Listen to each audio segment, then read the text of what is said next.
Good evening and a very warm welcome to all of you who have tuned in into our 2021 Falling Walls Lab competition. It's an online event this time around. My name is Philip. I'll be happy to be your host for tonight, trying to safely guide you through our evening program, where a lot of walls will be coming down indeed. Falling Walls Lab, for those of you who are not fully acquainted with the concept, is a world-class pitch competition that brings together a very diverse pool of students, of researchers and early career professionals by providing a stage for breakthrough ideas and innovations. Indeed, tonight we have 15 top-notch candidates lined up for you that will pitch their groundbreaking research and that all have the potential and for sure the aspiration to knock down some walls in the foreseeable future. Now, I think I'm preaching to the converted if I say that we are still living through extraordinary times in this day and age. Those very boundary conditions did demand some changes in our program. First and foremost, I recognize we're amongst scientists and researchers here tonight, so I need not to explain to you that we're still in the midst of a painstaking pandemic. So we need to stay safe and strong. We need to keep washing our hands, wearing our mouth masks, and keeping our distance. And this is why we've chosen to transform the 2021 edition of the Falling Walls Lab into an online event using this very live stream that has kind of become our second skin over the past 12 months. And whilst this is now a virtual event, I can reassure you that the competition is still for real. We have gathered here tonight 15 young and strong candidates in the Hoorn in Leuven. We keep them isolated and separated, so I can also promise you that the entire organization here in Leuven is fully COVID compliant. And whilst talking COVID, I take the liberty and the opportunity to reach out to all of you to be the biggest ambassador of vaccines. In a world of increasingly fake news, we need more than ever fact-based science. I think that's enough for my 3-minute pitch, so let's hear from our contestants. Now, there's another slight but subtle change in our program here tonight. Back in the days when Falling Walls Lab was still a physical event, it used to be a 24-hour session. So we would have 15 candidates that would all have 63 minutes, so 1 hour and 3 minutes, to give an academic keynote lecture on the latest status and progress in their fields of interest. Unfortunately, over the weekend, we shifted to daylight savings time, which means that they now have no longer than 3 minutes and 3 slides to pitch to our jury here tonight. Needless to say, we've informed our candidates on Monday of this subtle change so that they needed to compress their death by PowerPoint into a lively and dynamic presentation of no more than 3 slides and no more than 3 minutes. That's 180 seconds. Now, just to convey that sense of urgency and to slightly increase the pressure, we have also installed a humongous clock in front of our speakers that will be keeping time. And to confuse them a little bit more, that very clock will be counting backwards, so starting from 100 seconds all the way down to 0. And to make all of that infinitely worse, I have gratefully accepted the assignment to be the timekeeper for tonight, so after exactly 180 seconds, I will mute their mics, and those young PhD researchers will all of a sudden start looking like a professor. They might be saying something smart, but we don't understand, and we no longer listen. So that is our challenge for tonight. 3 slides, 3 minutes to convince our jury, and I do have, or I'm glad to add that we do have a jury of a very high caliber, and it's both my pleasure and my privilege to introduce to you that gathering of angels that we have here tonight to look at the performance of our participants. The jury is headed by Professor Reine Melaars, who is Vice Rector for Research Policy at KU Leuven. Very warm welcome. We also have Bart Geers, who is spin-off manager at KU Leuven Research and Development, and in that capacity, building bridges and connecting the dots between academic research and spin-offs or startup companies with promising potential. So thanks for having you on board as well. Another star in this galaxy is Professor Katrien Kolenberg, who is professor in astrophysics and also teaching about science communication. And science communication, I do understand that you have been a participant in the Falling Walls Lab contest a couple of years ago. So the professor feels your pain, but is now also in a position to impose it. And then I introduced you Tim Smits, who is Professor Persuasion, which kind of reveals how he got the job in the first place. As Professor Persuasion and Marketing Communication at KU Leuven, I believe he is very well versed to assess just how convincing our candidates are. So thanks for joining. We are, of course, delighted that we have the winner of the Falling Walls Lab 2020 in our jury, Robin Amster, who delivered a compelling keynote last year on lost robots. Robin is PhD researcher at KU Leuven, and I believe currently in the process of writing his doctoral thesis. Now, I happened to be in the same shoes when I wore a younger man's clothes, this writing of a thesis, so I do acknowledge you're on quite a meandering journey. So thanks a ton for taking the time and joining us here tonight. And last but not least, our jury is complete thanks to Koen Wouters, who is known by some as a talented singer, known by others as a not-so-talented singer, but in this very venue, and for our audience, he is well recognized as the science journalist at our national broadcasting company, VRT. So thanks a lot for joining, Koen. You're welcome. This jury, this gathering of angels will select one winner that will then take a seat in the International Falling Walls Lab competition later this year, early November in Berlin, of course. Now, to convince this jury of big shots, our candidates will need to demonstrate the breakthrough factor, so which tells just how innovative the proposed idea is. They also need to show the potential impact of the presented work, which relates to the relevance of the idea to the discipline, but also beyond those boundaries. And of course, we'll be looking at their performance in terms of delivering a compelling and a convincing presentation. So that's what it will take to convince our jury, our professional jury here tonight, but all of you who have tuned in tonight can be part of the jury as well. Indeed, we want to leverage the knowledge of the crowd, so at the end of the road, when we invite you to cast your own personal vote to your favorite presenter. So we'll have a winner selected by our professional jury, but we also have an audience award, if you like. So in terms of logistics, we will now have 15 consecutive pitch presentations. We'll then have a short break of about 15 minutes, during which you can vote for your favorite presentation. And then at around about 10 o'clock-ish, we'll come back with the award ceremony. That then brings me to the very first speaker. So without further ado, let's kickstart the 2021 Falling Walls Lab competition.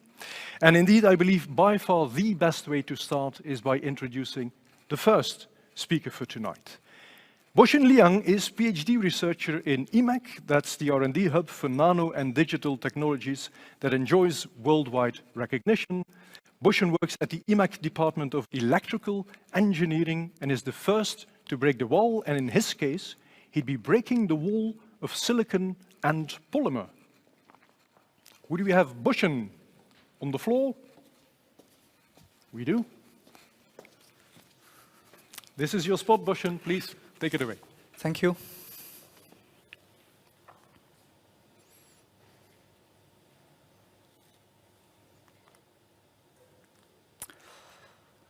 €282. This is exactly the bill I paid to the pandemic, COVID-19. Actually, this is a cost for 6 times PCR virus test. So if we do a simple mathematics, every time on average, I was paying €47, which is actually not cheap at all. Because imagine if I enjoy 12 bottles of Westvleteren beers, I will still have 3 nice coins left. So this technology, we already know it for nearly 5 decades, but still, it's cost a lot. Because not only we have to pay for the material itself, but also the construction, maintenance of the labs. Also, we have to pay for the trainings and the salaries of the professionals. It would be really great that we can do the various test as easy as we do a blood glucose test. Punch your finger, wait a couple of seconds, you know the result. However, the various test is way complicated.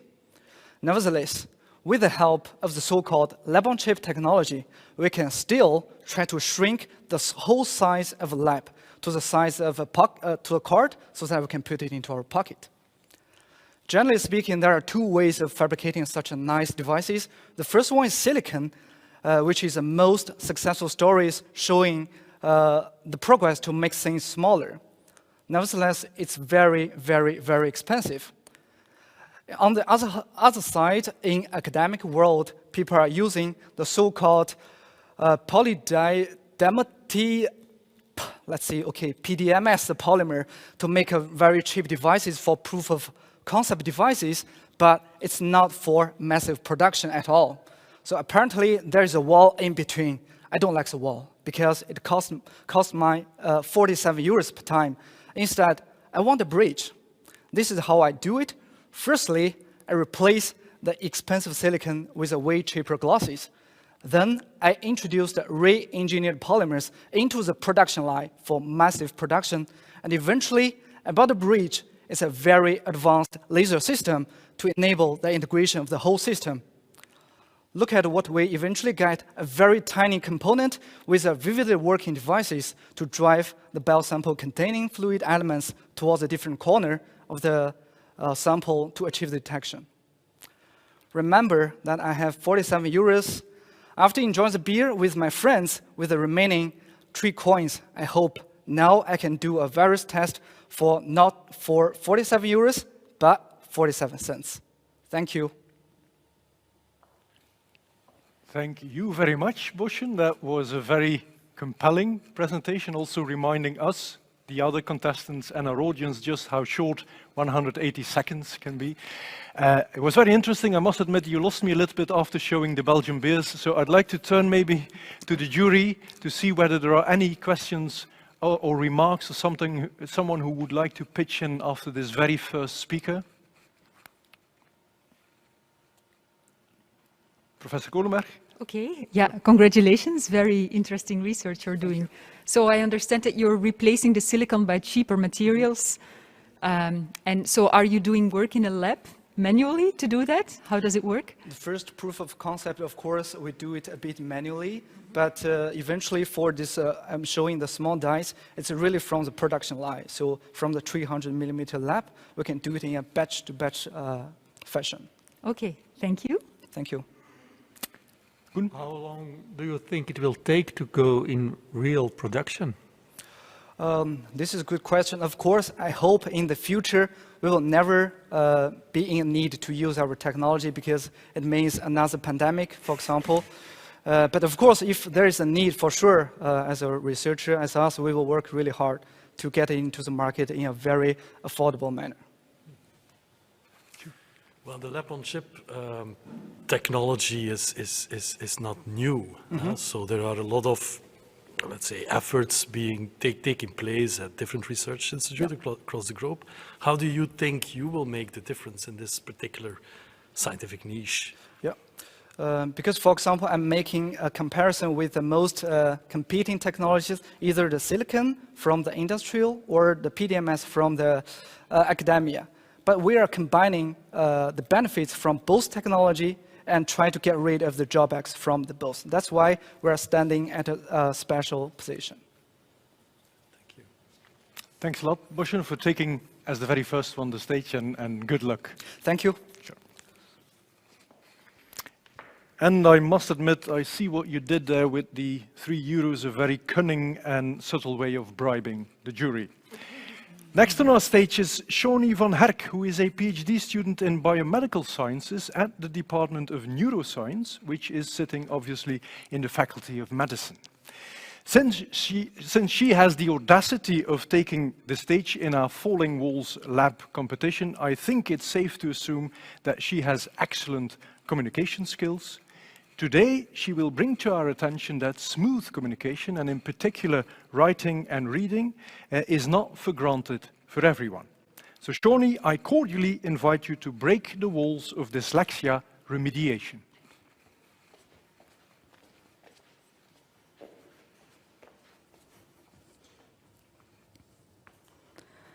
When I was a kid, my parents used to read me bedtime stories every single day. Now I'm sure they grew tired of it, but I loved it. And bedtime stories, they can help us treat dyslexia. 3 to 7% of children experience such severe and persistent difficulties with reading and writing that they will receive the diagnosis of dyslexia. Now, the trainings we then provide them, they don't always do the job because by the time a kid is diagnosed with dyslexia, the gap in performance between this kid and its peers has grown so large that it's nearly impossible to close the gap. To close the gap, we need to provide the trainings much earlier, when it is not that large yet. But we also need to know what underlies reading problems. More than half of the people with dyslexia experiences auditory processing problems.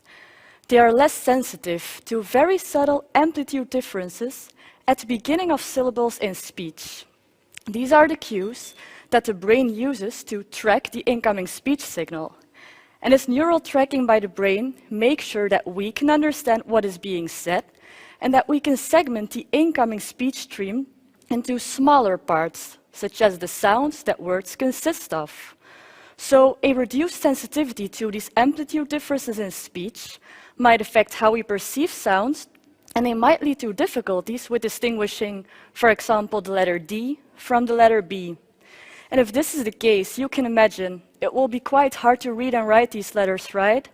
And then the trainings we provide to children with dyslexia, in which we learn them how to connect a written letter to a sound, they will also not do the job, right? But what can we do about this then? Well, I designed a training that can be provided at a very young age and that tackles the auditory processing problems in dyslexia. In stories embedded in a tablet game, I increase the amplitude differences at the beginning of syllables.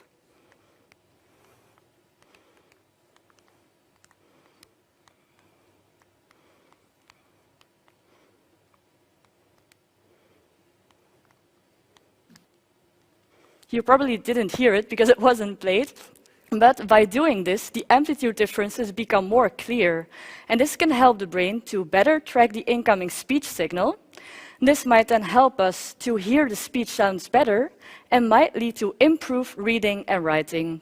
So this is what I mean when I say that bedtime stories can help us treat dyslexia. Thank you. Thank you so much, Shoni, and our apologies for the slight technical glitch here. I do appreciate the suggestion or the idea of bedtime stories to treat dyslexia. I think you've just demonstrated yourself that you are a gifted storyteller. So let's take it to our jury to see whether there are any questions, remarks from the audience, please. Thank you for an interesting presentation. My question would be the following. Is it, is your experiment, if I may call it like that, is it related to certain languages, or would you be able to apply it to whatever kind of language, to every language? Mm-hmm. Well, these cues, the amplitude differences, they are quite general. So in most of the languages, these are very important. So it's not only in Dutch, it has been proven in multiple languages. So we do think that this might help in multiple languages and would not be only for Dutch. Okay, nice. Thanks also. Being an avid bedtime story reader myself when my kids were younger, but still having 2 kids with dyslexia, I was very interested in your presentation, of course. But at one point, you made me question something. So you talked about the rather late diagnosis of dyslexia, while your intervention focuses on very young ages. So would you suggest that your technique should actually be applied to all of the kids, the full population, or would it really be like a clinical intervention? Well, it is not the best idea to provide it for all children, because when we do that, also the children who are better at reading or will be better at reading, they will also improve. So the gap will not reduce, it will stay the same. But there are tasks that we can already assess in kindergarten, so in children from 4 to 5 years, that can indicate that they are at cognitive risk for dyslexia. So the idea would be to implement such a screening in, for example, kindergartners, and then we could really use this for the children who are at risk, but not all the population. I do not mean to put you on the spot, Shoni, so I'll leave it up to you, but would you feel comfortable in giving us an example of what that soundbite may have sounded like? Well, the thing is, you probably wouldn't have heard, because Okay. it sounds like a really regular story, and I hear the difference Yes. because I'm used to listening to it. But I think that for most people, you would have heard some kind of, yeah, let's say, plop somewhere in the sound, but you wouldn't have noticed that much. So that's the idea, that children, they will not be disturbed by this, that it's just like a regular story. Very helpful for clarifying that. Yeah. Thanks a lot, Shoni van Herk. Thank you. And our next speaker is Tommaso Crepax, who is a PhD student at the Research Unit for IT and IP Law. I think Tommaso will deliver a storyline that appeals to most of us who have been trying to work from home over the past 12 months, whilst discovering that this type of work-life balance tends to be a rather subtle equilibrium when your offspring is also present under the same roof. We do enjoy apps such as Family Link to keep track of their whereabouts when we kindly invite them to step out of the house, but it's a poorly kept secret that our kids do not enjoy such electronic big brothers. So I, for one, am looking forward to see how Tommaso will break the walls of children's surveillance.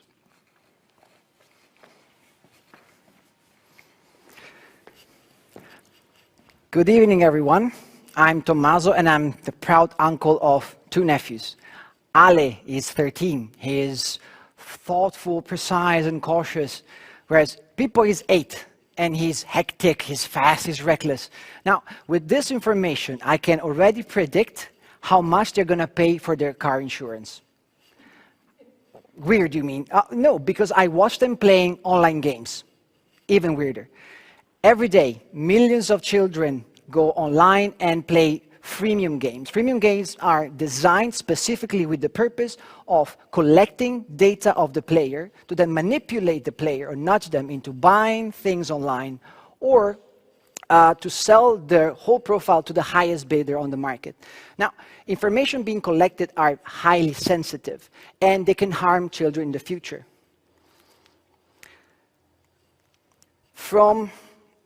You can see here, this is Fruit Ninja. From slow or unusual gesture patterns, you can detect whether a kid has forms of medical conditions, such as autism, which may result in denial of medical insurance, for instance. Bad solving skills for puzzles may infer low IQ, resulting in denial of job applications. Collecting livestock into a man-made pool and for no reason showering them with lava may infer kind of violent behaviors and may result in denial of, for instance, adoption. Phenomenons of gender swapping may, for instance, infer sort of non-traditional gender or sexual preferences, resulting in social stigmas. Now, all this information are collected today and are going to be appended to the digital profile of the kid and stored permanently. Now, how do we stop children from being prisoners of their recorded past? So, my idea is to create privacy awareness. With my research, I combine sociology, psychology, computer science, and children's rights law to create a system that automatically identifies and detects game features that are privacy sensitive. By doing so, it spits out a privacy score. Privacy score is shown as an icon on, for instance, the download page of the App Store. And of course, it creates awareness for the parents. By doing so, we create awareness, and we, if willing, make informed choices and set kids free from children's surveillance. Thank you very much. Thanks a lot, Tommaso. Stay with us for a couple of minutes, if you like, then I can expose you to our grand jury. I must admit I'm a father of 2 boys, 13 and 14 years old, that are Good luck. well, remarkably close to the profile that you described at the beginning of your talk, your nephews. So you made me a little bit insecure about understanding and realizing the sheer amount of data that they're emitting and how that data is kept, collected, and treated, and can become a prison or a chain. So for sure, I have a faint feeling I may not be the only one who's a little bit insecure here. Please take it away. Thank you for your presentation. I was just wondering, it's not entirely clear to me how you will decide on the rating itself. So what kind of features, or how will you decide what the actual rating of the game should be on a privacy scale? Of course. So the biggest problem of this old research of mine is basically dependent on the idea that you can somehow qualify or quantify rights, which is something that has not been done before because it's a kind of it's a bigger challenge. But what we can do instead of quantifying rights is to take elements of the rights and decompose them and look at them, for instance, in terms of risks, of likelihood or impact. Though there are existing scales, for instance, in security engineering, which they use to determine likelihood and impact of risks. What we can do is kind of tweak them so to be compliant with regulations such as the GDPR, but also like human rights law and such as the CRC and stuff like this. So if you take online gaming as a case sample, then you can define, thanks to, again, psychology, sociology, and computer science, you can define sort of game features. You can detect them, the ones that are more privacy sensitive, and then kind of go through the models that we already have. It can be from law, it can be from computer science, and then go detect the risks, the likelihood, and the harm. And so you decompose basically the system. If that answers your question, Robin, I'd like to go to Professor Tim Smits, who has a question as well. Yeah, sure. Thanks for your presentation. Kind of touches upon some of my own experience with regard to those warning labels that you presented. And I'm actually wanting to challenge you a little bit on this. I think they can work. I think they can work for, let's say, younger kids, but let's say starting at the age of 10, they could well have the reverse effect, which we all see, for instance, with regard to food labels. At a certain moment, they think, wow, an E-score, that must be great food to have. And the same goes for those privacy settings, like if I can keep the score away from my parents, this is the game that I want to play. So how would you deal with that kind of thing? So there is a little bit of, as a theoretical framework, I'm a bit of a soft paternalist. I'm Italian and I have 2 nephews, so of course I'm a soft paternalist. So I look at it from the perspective of parents, or what can I do to my nephews? And since myself, I don't know what's happening to those data, I would very much like that somebody else did the job for me and telling me like, hey, this is very risky if your kids want to play it. He can still play it if he wants to. But there is a little bit, of parental, like awakening of awareness from parents, mostly. And then with time, we'll get there, that the kids will understand, and so on and so forth. But yeah, it's a big issue, of course. And I take one more question from Professor Rene Meelaert. Okay, thank you. Very interesting topic. You were speaking of the perspective of the parents. If I would now take the perspective of, let's say, those who make these games, or let's say, Jeff Bezos, what would you do to convince him? Jeff Bezos, really? Of all of them? Well, okay, so aim high. I'm constantly in talks with software developers. And what I'm trying to do sometimes is, well, I can protect kids up to a certain extent. If a software developer really wants to make money out of exploitation of children, they will do it anyways. However, there are sometimes developers who do so in a naive way. So they create privacy-naive software. That's how I call it in my research. So through my research, I can already pinpoint what are, for instance, gaming features that are sensitive by design, so that every time you use that type of gaming feature, you know already, hey, maybe there are like privacy like more privacy-friendly alternatives, and therefore you go for those. Plus, if it actually comes up in an icon even if it's like it's form of self-regulation, still developers will start saying like, okay, well, my game is less privacy friendly than my competitor. Maybe it will, sway people away from me. So yeah, it's a competition in the market.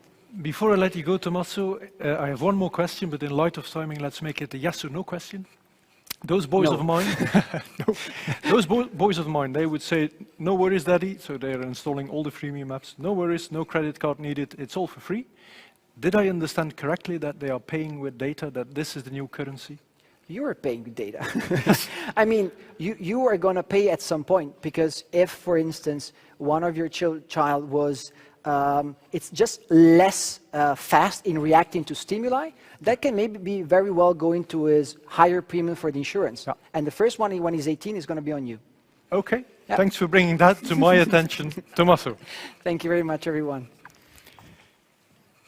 And then our fourth contestant for tonight is Tatjana Geukens, who is both medical doctor and PhD student in the Laboratory for Translational Breast Cancer Research at the Department of Oncology, again, the Faculty of Medicine.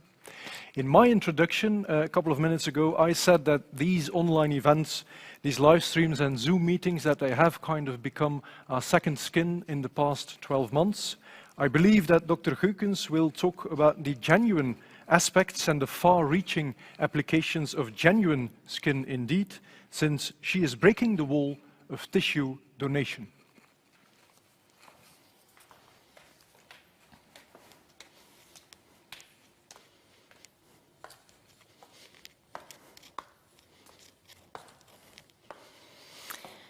Breaking the wall of tissue donation.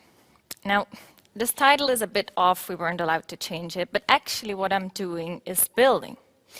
It's building knowledge from the bricks and pieces that are being donated to me by my patients. And I'll tell you how. In breast cancer, what we usually do is we take a sample of the breast, we examine it under the microscope, and then we determine what treatment we should give to that patient. Now, things get a bit more complicated in the case of metastatic breast cancer, where the disease has been able to spread to other organs in the body. Here, what we need, not only to determine what treatment we should give to that patient, but also to try and find out how the tumor has been able to spread to the other organs, what nutrients it is using, how it is interacting with its new environment, is tissue samples. And here's the problem, we don't have any, because these patients only very rarely undergo surgery, and some of the lesions they have, they're simply out of reach even to get small samples from. Now, what we have set up here in Leuven, and we're only 1 out of 2 programs in Europe to do so, is a tissue donation program. It's called UpTiter. It's not like donating your body to science, where for the next 5 years, 18-year-old wannabe doctors will dissect it. It's really patients contributing, specifically and importantly, to the progress in breast cancer research by allowing us to take samples from different sites in the body in the first 24 hours after death, and then the body is given back to the family. Now, we started UpTiter this December. And so far, we've had 3 patients donating between 200 and 500 samples each. And in their honor, I have written a poem, and it goes like this. When the clouds of unfair fate make the dawn evolve in dusk, the world you leave behind fragmented may be built up again from dust. Because your samples can transcend as bricks and walls of knowledge. The legacy you leave behind will build foundations for tomorrow. And I am merely the cement, a humble but ambitious mind. No falling walls laboratory. We're building shelter from the tide. Thank you. Thank you, Tatjana, for very convincingly and beautifully demonstrating that deep science is always a little bit of poetry. Thank you. We just had a speaker who brought to my attention that we are emitting a lot of data, that we're telling a lot by the data we commit. I now start understanding that by donating tissue, we can also tell and share a lot. Absolutely. Let's bring that to our grand jury. And I've seen, we do have a journalist in our jury who has been extremely quiet, so I suspect he's writing an article on this. Koen, would you like to put any question or remarks forward? I guess how difficult is it to bring or to ask to the patient to cooperate in the program? Well, Because you have to say that she's going to die. Yeah. So actually, a lot of patients do understand very well why we need this program, because they have been frustrated not only by sometimes not being able to participate to study, sometimes by being well under a certain treatment for a certain period of time and then at some point progressing and no one really knowing what is going on, and they understand very well that we need tissue samples to try and solve that problem. And actually the patients, we have some sort of a confidence bond with them anyway, and they really understand also for the future generation that if their kids might get breast cancer, that by them donating the tissues to us, they might serve a better future for the next patient. So it's okay-ish. Do we have any other question from the jury? Yes, please. Wonderful presentation. I was really touched. It's very touching and very significant work you're doing. So congratulations. You had not so many patients donating so far. Do you have any idea of, because you can already do something with those 200 samples, but you need more, I guess. Yes. So we will continue this program. We started 3 months ago. That's what we expected actually, to have 1 or 2 patients donating each month. But we will continue for the next years. And actually the amount of information that you can get out of 1 patient already, it's enormous. Because also this is not just it's not a biobank, it's really hypothesis driven. So we have very specific scientific questions that we want to answer. For example, how much of the profile of the tumor we can find back in liquids in the body, which is blood, urine, brain fluid. And even from a few patients, the information that we can get out of there, because no one has samples from brain fluid together with brain metastasis, I'm sorry. So even from that little amount of information, we could help future patients and say, okay, we do not know exactly what is going on in your brain metastasis, but we know from previous research, it's only 2 or 3 patients with brain metastasis, but we know that the inflammatory profile in the brain metastasis corresponds with this inflammation that we find in the body fluid. So we can just do a punction, we can get some fluid out, and we see if you are, if you can get immunotherapy, for example. So we have such specific questions that even that, and the project is really so, pioneering. It's so unique that actually even with very few patients we can do a lot, really a lot, And also drive new hypotheses to then test in other patients. So it's really, Thank you also for the wonderful work. I have a follow-up question on the liquids, if I may. I'm not a doctor, at least not in medicine, so forgive me my ignorance, but do see it as a chance to perhaps explain an extremely complicated topic in a very short time frame in layman's terms. You're collecting tissue samples, correct? Yes. What can tissue tell you that blood wouldn't reveal? Well, so for the tissue, we do different things with the tissue. For example, what is very important in cancer is not only the tumor cells, and we're starting to realize just now, but also how they interact with their environment. And we cannot do that in liquids. What we need is not only to look at the DNA of the tumor cells, where there can be small mistakes that drive the tumor, but also try and see what parts of their DNA they are using at a certain point in time, because it tells us something about how they are interacting with their environment, what nutrients they are using from the environment, for example. And that can really drive us to make new drugs or make new, come up with new strategies to block the interaction between the tumor cells and their environment so that they would stop getting nutrients, for example, or that they would still be recognized by the immune system while now they might be blocking it.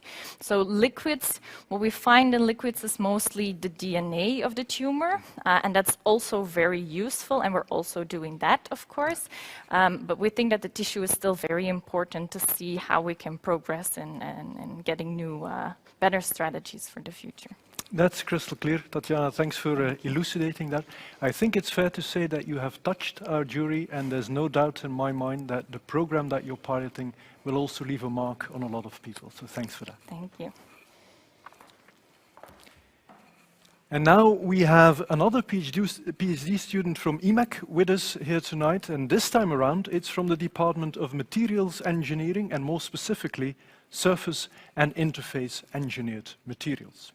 For the next 3 minutes, Frederik van der Veken will be breaking the wall of wave computing.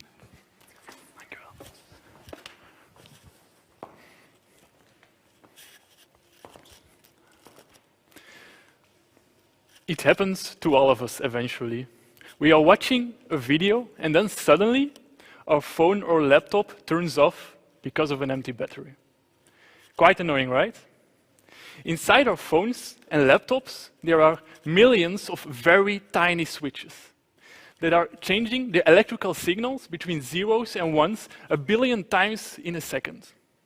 This electrical switching is the reason that our batteries are discharging so quickly. Because the batteries, the switches, can be seen as very tiny energy monsters that eat huge amounts of energy from our batteries. And this is obviously not what we want.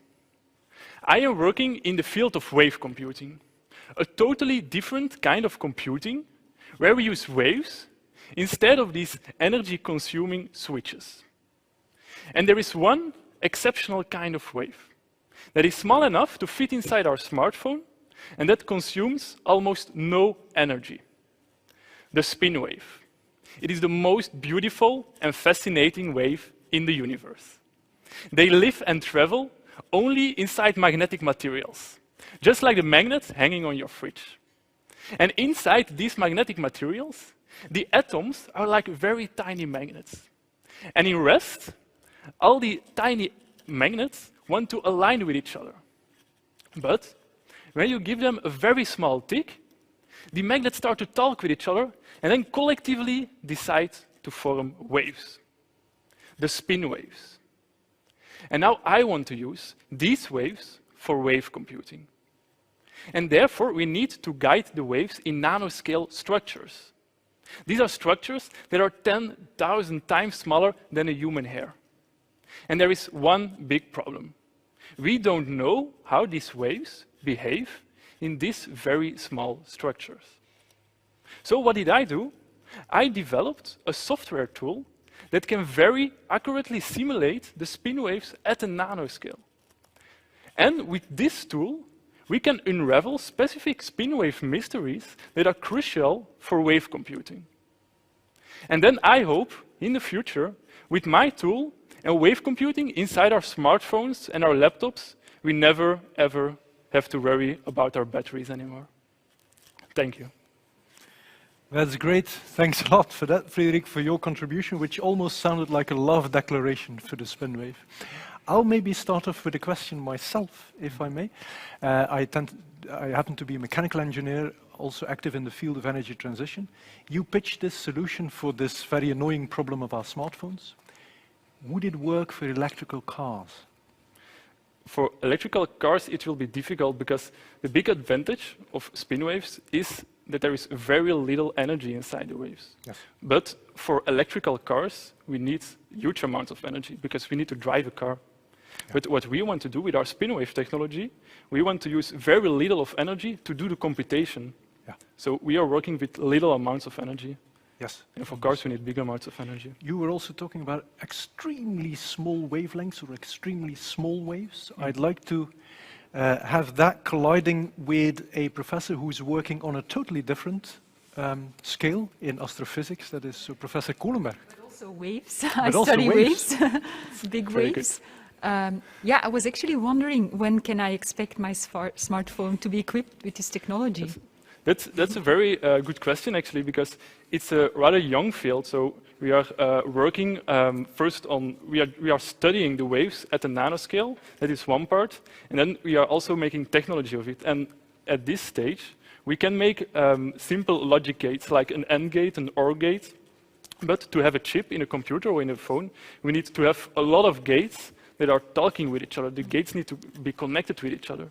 And that is work for the next years. We need to connect our spin wave gates to each other. And then when we connect a lot of the spin wave gates, we can make a spin wave chip. But this will still take some time. Several years then. How many years? Any idea? We cannot yet say because there are still a lot of things to research and find out. Yeah. A couple of light Thank you. years. Good luck. I'd like to give the word to Bart Geers, although I have a faint feeling he's going to ask, can you give me the IP? No. No, I was actually intrigued by your let's say presentation, but usually when I see people pitching, let's say we're going to make a simulation tool, the follow-up question is how are you going to experimentally validate your simulations, and what do you foresee as an ideal next step in your project on the short term in order to eventually break the barrier on the longer term? Yes. So what I did, I developed actually a software tool. And then I made this tool open source. So I shared it with all the other scientists over the whole world. So that means that all the scientists can now do experiments and find out and compare the results of the experiments with my tool. And then we can see whether it works or not. And it's open source, so everybody can contribute and can say, maybe something is wrong there, and then I can adapt it. And also on IMEC, where I am working, we are doing experiments, and we are continue correlating the simulations with the experiments. So we are continue verifying the simulation tool. Okay, thanks. Cool. That's great. Thanks again, Frederik, for this very warm plea to build a prototype of a spin wave chip, where I also appreciate a little bit of poetry in your contribution. Thank you. And for our next candidates, I'm glad to introduce to you Sofia Pazmino, postdoctoral researcher in the Department of Development and Regeneration at the Skeletal Biology and Engineering Research Center. In 180 seconds, she will break the wall of a bad habit that some would even call the 21st century addiction. And it's not sugar, it's not smoking, it is sitting. So please, Sofia, stand up and take it away.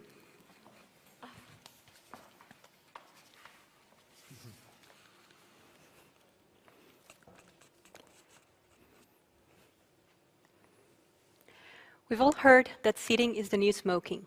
Well, I don't agree. We can choose to go our whole lives without ever smoking. It's a choice. But can you never sit again? Sitting is part of our daily behavior. It is in our nature. But then why is it so bad for us? When you think of something that can threaten your health, you probably don't think about your chair at work, or now with lockdown at home. But it is one of the biggest potential threats to your health. We now live much longer and therefore sit for much longer. For a long life, you could have been sitting for 33 years of those. So we are sitting ourselves to death. We do sit too long. Prolonged and uninterrupted seating has been negatively associated with cardiometabolic risk, type 2 diabetes, mental health problems, and even premature death. And this is independently of the level of physical activity that you have. But we also sit too wrong. Prolonged static loading has been associated with the development of musculoskeletal disorders.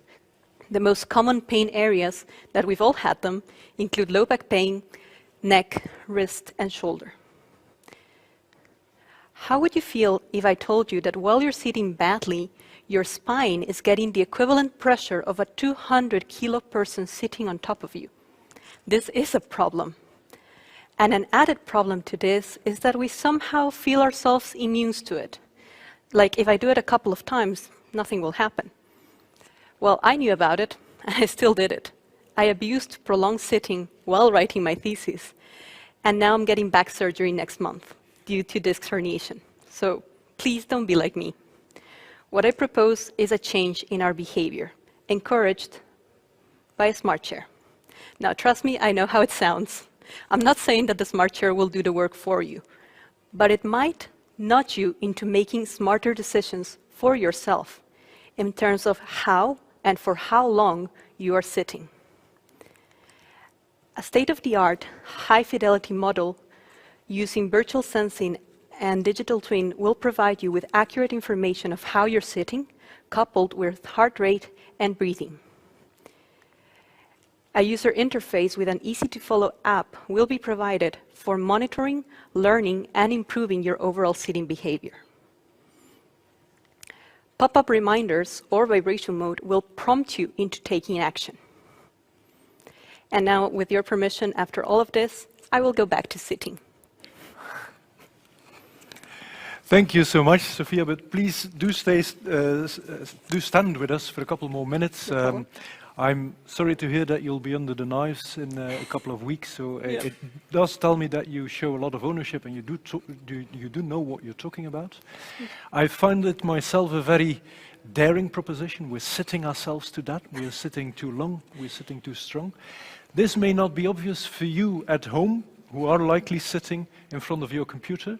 But one of our jury members, Professor Tim Smits, has been standing upright for the better part of the last half an hour. So maybe, Tim, you would like to comment on this contribution. Yeah, I would be glad to. I'm an avid stand-up professor or something. Thanks for your presentation.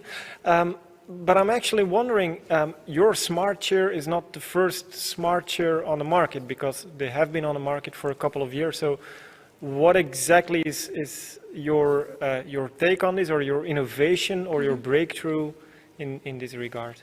Okay. The interesting thing about this chair is that it really sits where there's no one there. So you have either the high-end chairs with lots of sensors that will give you the accurate reading of how much pressure you're putting on top of it. That is very, very expensive, and it's usually used only on research settings for it. Or you have the other that you have usually chairs with 6 to 8 sensors tops that will basically just tell you if you're doing this to the chair, and that's it. Our idea is to use as many sensors as our competition, so maybe 6 or 8, but included with a virtual model that will actually give you the whole distribution. So you're not going to the high-end pricey things, you're still holding this, but you're giving enough information to actually see how your whole body is positioning itself in the chair, and therefore taking into account how much damage is being done in every specific area. Okay, yeah, well, that certainly also, answers my other question. And what is the difference with devices like smartwatches that also give you reminders to stand up when they sense that you have been sitting too long? But indeed, you just answered that question as well. So that's killing 2 birds with 1 stone. Basically. Thanks a lot for standing up and pointing us towards the dangers of sitting, Sophia. Thank you. Anton Abdul Fattah is our next high potential on the floor. He is a PhD student at the Center for Research on Peace and Development at the Faculty of Social Sciences at KU Leuven. I barely dare to introduce him, so I'll whisper it quietly. Anton Abdul will be breaking the wall of silence.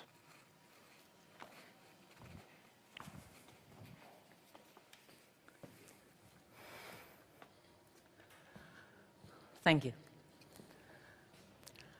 There is an island in eastern Indonesia, my home country, called Ambon.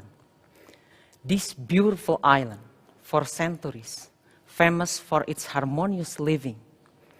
Muslim and Christian, Ambonese and many ethnicities living side by side peacefully in this island. In 1999, Ambon suddenly experienced massive violent communal conflict, which led to more than 8,000 fatalities and more than 100,000 internally displaced persons. Many scholars convincingly argue that addressing the historical legacies of the past conflict within the school system or in the classroom is significantly important. The teacher, however, they are always seen as a neutral actor and willing to talk about the past. In the case of Ambon, for example, if the teachers nowadays, they must teach about the harmonious living values to their students, such as respect or trust. But 20 years ago, they experienced that their house was burned or their family members was killed, are they really willing to talk about the past? Are they really willing to deliver these harmonious values to their students? We then identified quantitatively by surveying more than 30% of the local secondary school teachers in Ambon. And we found that teachers tend to silence when they are having severe personal impact from the past conflict, and they are currently minority toward their students in the school. Our study reveals that personal background of the teachers influence their teaching behavior. And this insight from Ambon can also be adapted to many post-conflict societies around the globe. In Belgium, for example, are all teachers really willing to address the historical legacies of colonialization? What if the teachers were experiencing communal conflict during their childhood? Or what if the teachers is labeled as an autochthon? Therefore, teacher training, intergroup contact of teachers, and many initiatives must be taken into consideration seriously to address this issue. Together, all of us can break the silence of the teachers. Thank you. Thank you, Anton Abdul. That was a very interesting suggestion. I don't want to bias the jury, but I feel that you have a gift for drawing attention. So you had my unbiased attention. I think you also brought 180 seconds of presentation with a lot of gravity and a lot of density. Thank you.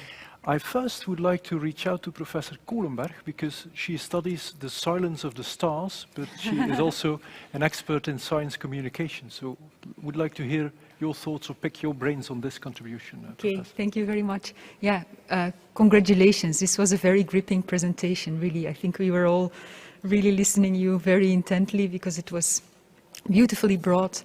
I want to ask a question. So you are now devising teacher trainings for Angkor, as you described, for that location?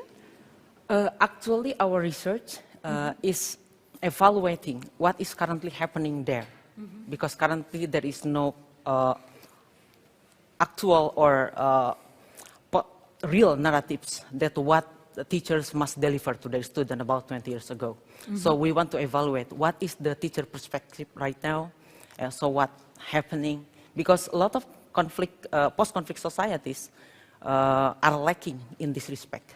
They are, the researcher always research on what's happening and what the stakeholders thinking, but they never, very rarely, touch about how the teachers behave, because teachers basically preparing the future generation. That's what we are doing right now. That's great, yeah, because they are the messengers passing on the knowledge. Indeed, yeah. And they are always seen as a neutral. Yeah. And we found differently. Yeah, yeah. Thank you. Congratulations. Thank you so much, Professor. Absolutely.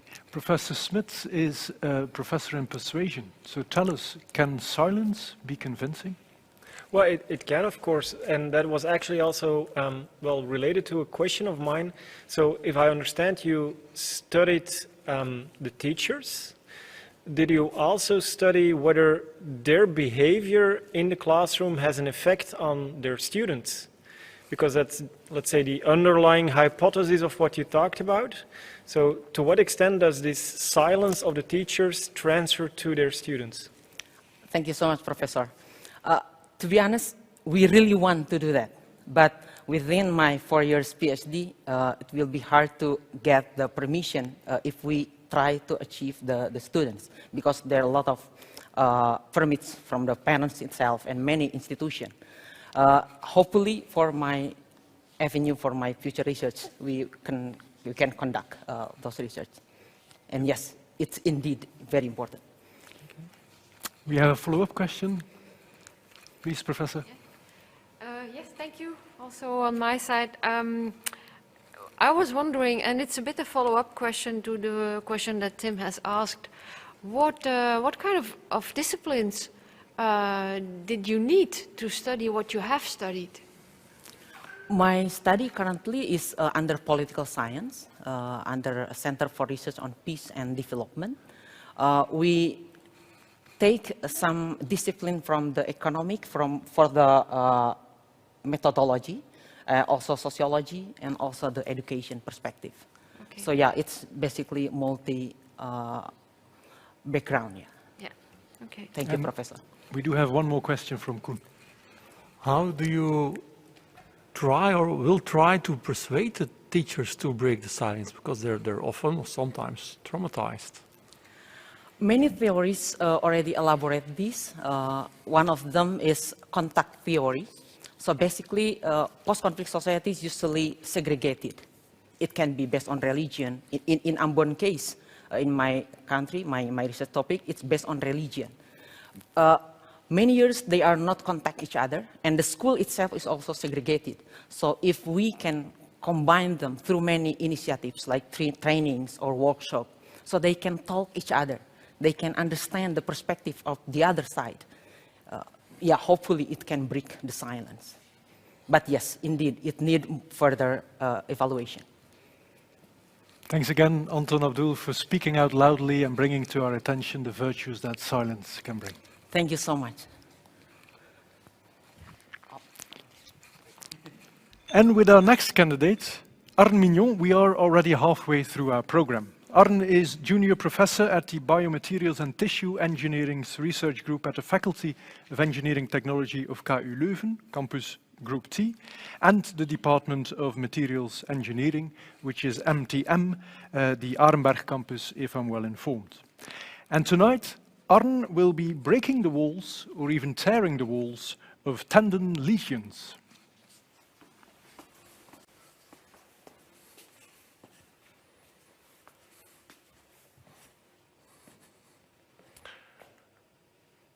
What do a piano player, a surgeon, and a plumber have in common? It should be the start of a good joke. However, it is bitter reality. They all depend strongly on their hands. But what if things go wrong there? 1 out of 10 emergency department visits and 1 out of 5 lesions treated are hand tendon traumas. Now, in a lot of medical fields, they have advanced already enormously. So, for example, in tissue regeneration or wound healing. However, with tendon repair, often they are still using suture and thread. Now, this can lead to possible infections, to mechanical failure, or to adhesion of our healing tendon to surrounding tissue, which would then lead to less flexibility of our hands and our fingers. Now, the solution to all of our problems is a small and simple construct, nothing bigger than a cigarette. It is made out of a material which is on the one hand biodegradable and on the other hand temperature responsive. Now when we put the 2 ruptured parts of our tendon together, shift over this tubular structure, something wonderful happens. At the temperature of our body, 37 degrees, our material will start to shrink and attach itself around the ruptured parts of our tendon, creating a physical support of the healing of the tendon. At the same time, because of the shrinking, a controlled release of certain compounds is also initiated. First of all, anti-adhesion compounds, avoiding the attachment to surrounding tissue, otherwise again leading to less flexibility.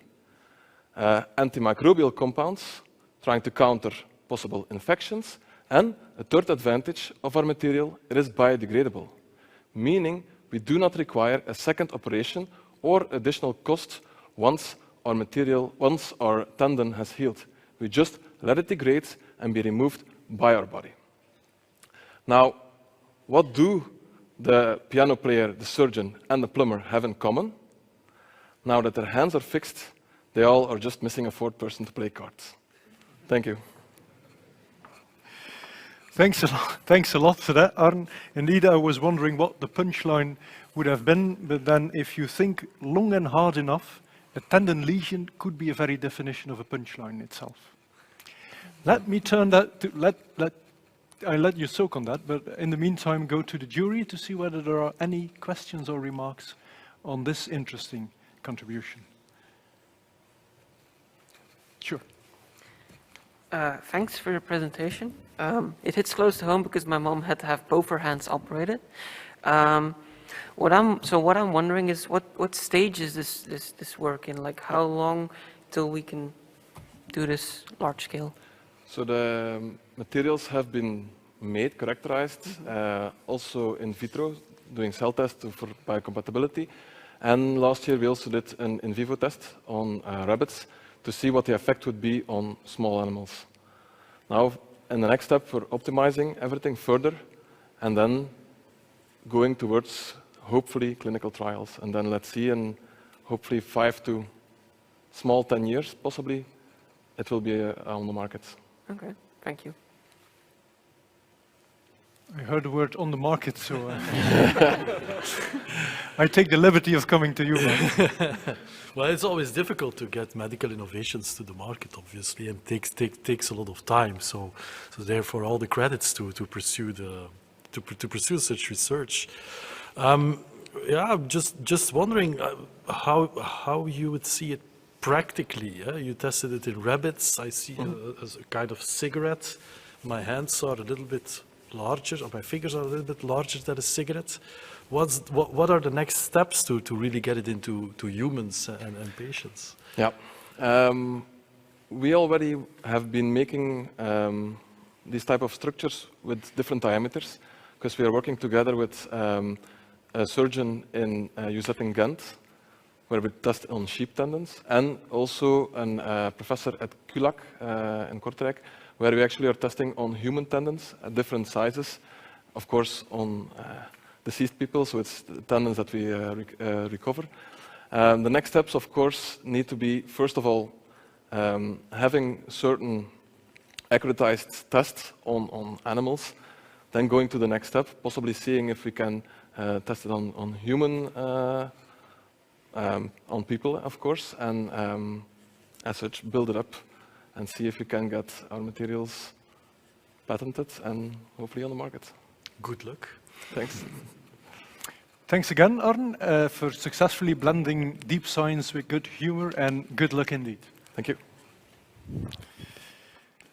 Frone van de Wiele, ladies and gentlemen, is PhD student in the LICR lab, which is the Laboratory for Ion Channel Research at the Center for Molecular Medicine in the Faculty of Medicine and Biomedical Sciences.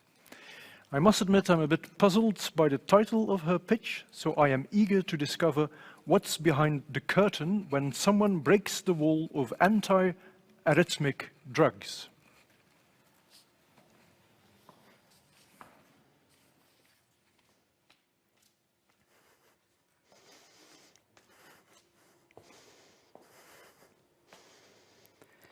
Electricity is a big part of our lives, and we heavily rely on it. But did you know that the same is also true in our bodies? Our body relies on electrical signals to transport messages. Messages like, "Ow, that plate is hot, I better retract my hand," or, "This cookie tastes super sweet." But electricity is also vital in the heart, because it tells the heart when to contract. And there's a big chance you once had your electrical signal measured. We do this with an electrocardiogram, or ECG. However, when the electrical signal in the heart is disturbed, we get heart rhythm disorders. And having heart rhythm disorders is a huge problem. 1 out of 3 deaths worldwide are due to cardiovascular disease, and more than half of those are caused by heart rhythm disorders. Now, there are drugs available against heart rhythm disorders, yes, but there's just one little problem. They cause heart rhythm disorders themselves. Now, hold up, wait a minute. Drugs against heart rhythm disorders that cause heart rhythm disorders? That makes no sense. Yep, you're right, it doesn't. And that's why I'm here, to fix this paradox. And as with a lot of things in life, both the problem and the solution are all about balance. So let's compare the electrical signal in the heart with a scale. A scale is balanced when the weights on both sides are the same. So let's add some weights. Now, I did not choose here for weights in kilograms, but weights in science contribution. So you have these heavy weights like Stephen Hawking, Marie Curie, Albert Einstein, and also me. Now, when you have heart rhythm disorders, the scale is out of balance. And in order to restore the balance, we could simply remove one of these weights on the left side. Now, if I remove one of these heavy weights, the scale will just tilt to the other side. And so by fixing one problem, you're creating a new, but basically the same problem, which is the scale is out of balance. And this is exactly what the current drugs against heart rhythm disorders do. They target the big players in order to fix the heart rhythm disorders, but they're creating new heart rhythm disorders. In my research, I have identified a small player that contributes to the electrical signal, although not that much. However, when we target this small player and we remove the small player, when the electrical signal is disturbed, like with heart rhythm disorders, removing this one small player can just make the difference between balance and imbalance. Right, Oprah?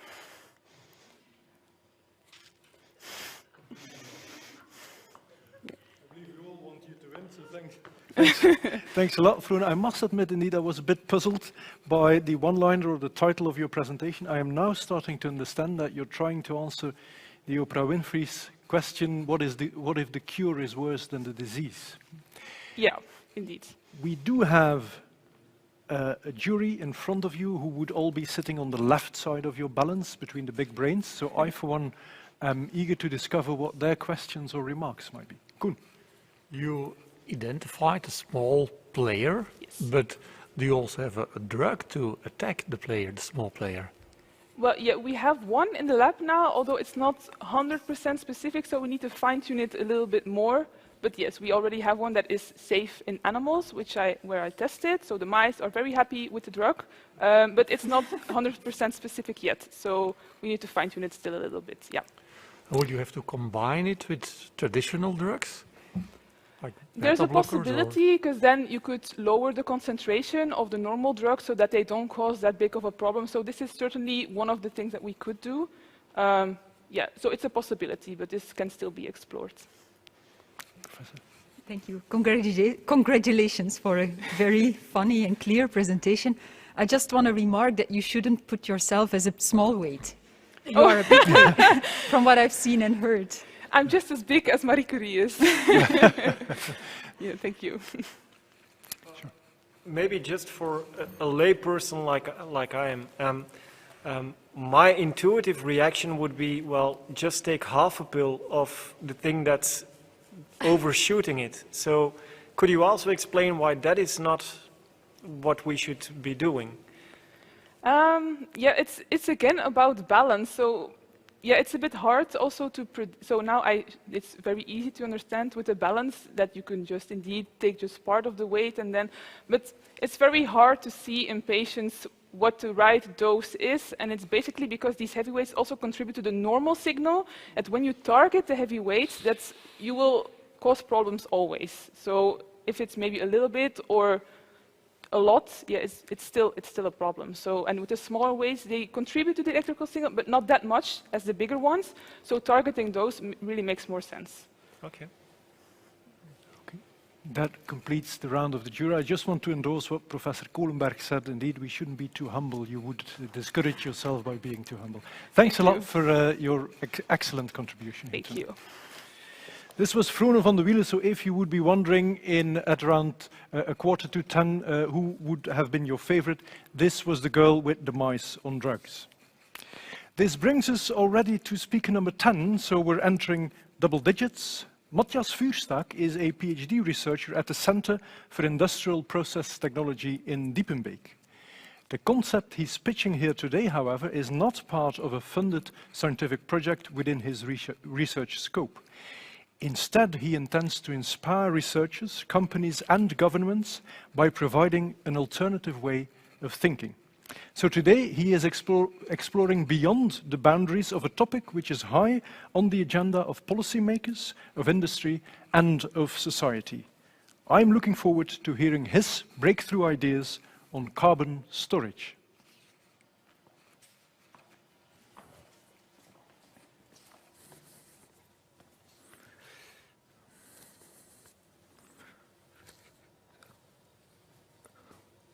Let's wind the clocks back to September 2019. What a wonderful period that was, wasn't it? You turn on the news, no one whining about the numbers are not okay. And instead, you have a couple of teenagers screaming at you about climate change. Well, let's say you want to do something about this problem. where would you start? Buy a Tesla? Go protest the nuclear phase out? Or slap a couple of solar panels onto your roof? What we need is to reduce our carbon dioxide emissions fast. And the technology to do it is carbon storage and capture. We can take a gas stream and filter out the carbon dioxide. Next, we can store it by pumping it under the ground. Now, working with gases is cumbersome and consequently expensive. So I came up with a different solution. What if we convert the carbon dioxide as a solid, calcium carbonate? Then, after a few years, we shift our investment focus and start constructing solar furnaces at a location with high sun levels within the required geopolitical zone. Here we produce the calcium oxide needed for our level 1 infrastructure. At the same location, we also build photobioreactors. Here we produce biomass. This is also a solid with a higher energy content than the calcium carbonate. Then, finally, we can convert our biomass into a variety of products that we all need. What you have created here is a circular carbon economy. You did not only solve the carbon dioxide problem, but also solved the problem of our limited fossil fuel resources. We built upon the infrastructure that exists today and supplemented it with additional infrastructure that I just explained to you. And that is how I would break the wall of carbon storage. Thank you. That is a very challenging idea, a very daring suggestion indeed. You have any feeling about the TRL level in terms of technology readiness for what you are pitching? So what I'm pitching is, most importantly, we start with converting carbon dioxide to calcium carbonate today. The technology exists but needs to be implemented, needs to be purchased by the companies, and then the research for the next levels will still need to be done. Yeah, and does that also involve what happens downstream of your solar farm? Because I understand you're releasing the CO2 again, and then use it as a feedstock for petrochemicals, for biofuels? We're not releasing it. We're transporting it as a solid to a different location where there's a lot of sun. Yes. And there you keep it in a pipe network. Okay. It's never released back into the atmosphere. Unless you use it, you convert it to petrol, and then it is used as a carbon in a car. But then you use air capture to close the cycle. Well, it's breakthrough for sure. So let's see whether that stirs any reactions, questions, or remarks. Sure. Well, especially a very, say, actual topic, because Bill Gates, who used to prognose pandemics, now writes books on this particular topic as well. So you're spot on here. My question is always related to if you are going to capture CO2 in another substance, it also takes energy to do so. So how are you going to circumvent this particular problem in your setup? And the second question is again, I'm a businessman, so how can you protect this kind of inventions with regard to what's already existing? Because petrochemical industry is heavily investing also in these kind of technologies now. I hear two questions, I think. I'll answer the first one first. So we will need a certain amount of solar panels to fuel or to provide the electricity for the pumps in our adsorber units or absorption units. But in an alternative scenario where you would switch to completely renewable energy, completely based on solar panels, wind, and you would invest a lot more, and it would take a lot more time to do that. And then for the second question, I think this is how they can still survive, the petrochemical industry.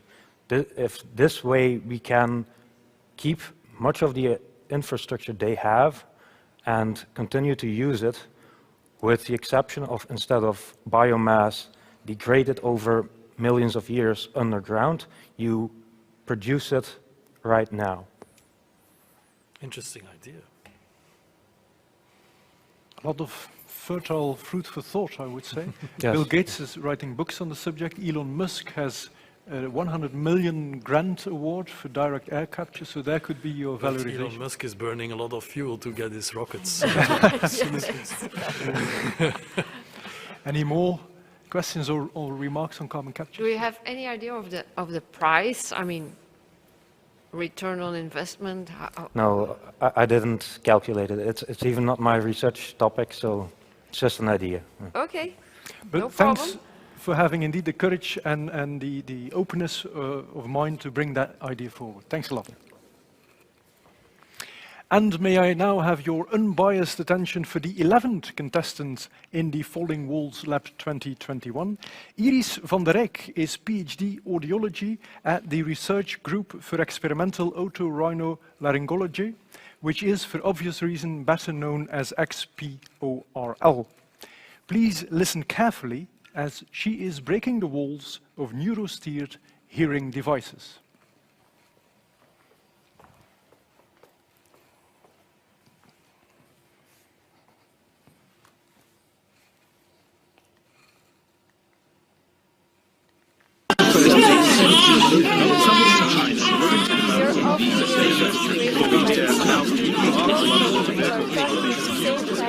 We need to switch our attention between speakers.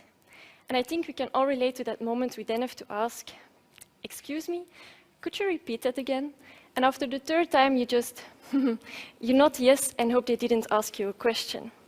So this is already quite embarrassing and frustrating for us, but it is even more difficult for people who have hearing impairment. Even though they wear hearing aids, they still struggle with speech understanding in multi-talker environments. And according to the World Health Organization, this can lead to exclusion of communication because they start to avoid these situations, which in turn may cause feelings of loneliness, isolation, and frustration. Current-day hearing devices often amplify the wrong speaker, such as the speaker in front of you or the loudest speaker in the room. And it might be that at this moment you're not really interested in listening to me, but you would have to, because this device detects me as the loudest speaker. So these hearing devices can reduce some background noise, but not yet very specific. This hearing device doesn't know which speaker you're actually attending to. And that information is crucial and can only be found inside our brain. And that is why we need neuro-steered hearing devices, which can measure our brain waves via EEG, which are these electrodes behind the ear. And take now for an example here, at the table, Bompa Bas. He wants to listen to his grandson instead of his wife. Now both voices will arrive in the hearing aid, and at the same time, his brain activity will be measured. Then there's in this device an algorithm, which calculates which waveform corresponds the most to the one inside his brain, and that speaker will be amplified. So now the voice of the grandson will be louder, but when he switches his attention to his wife, her voice will be louder, and so on.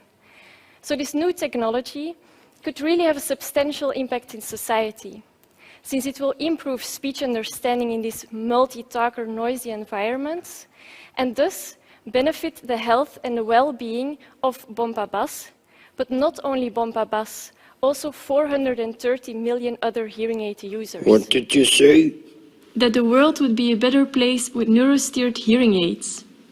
Thank you. That is wonderful and fantastic, especially for a father of two kids of 13 and 14 who is obliged to work from home from time to time. Yes. Bart, I see dollar signs in your eyes. Yeah, cool idea.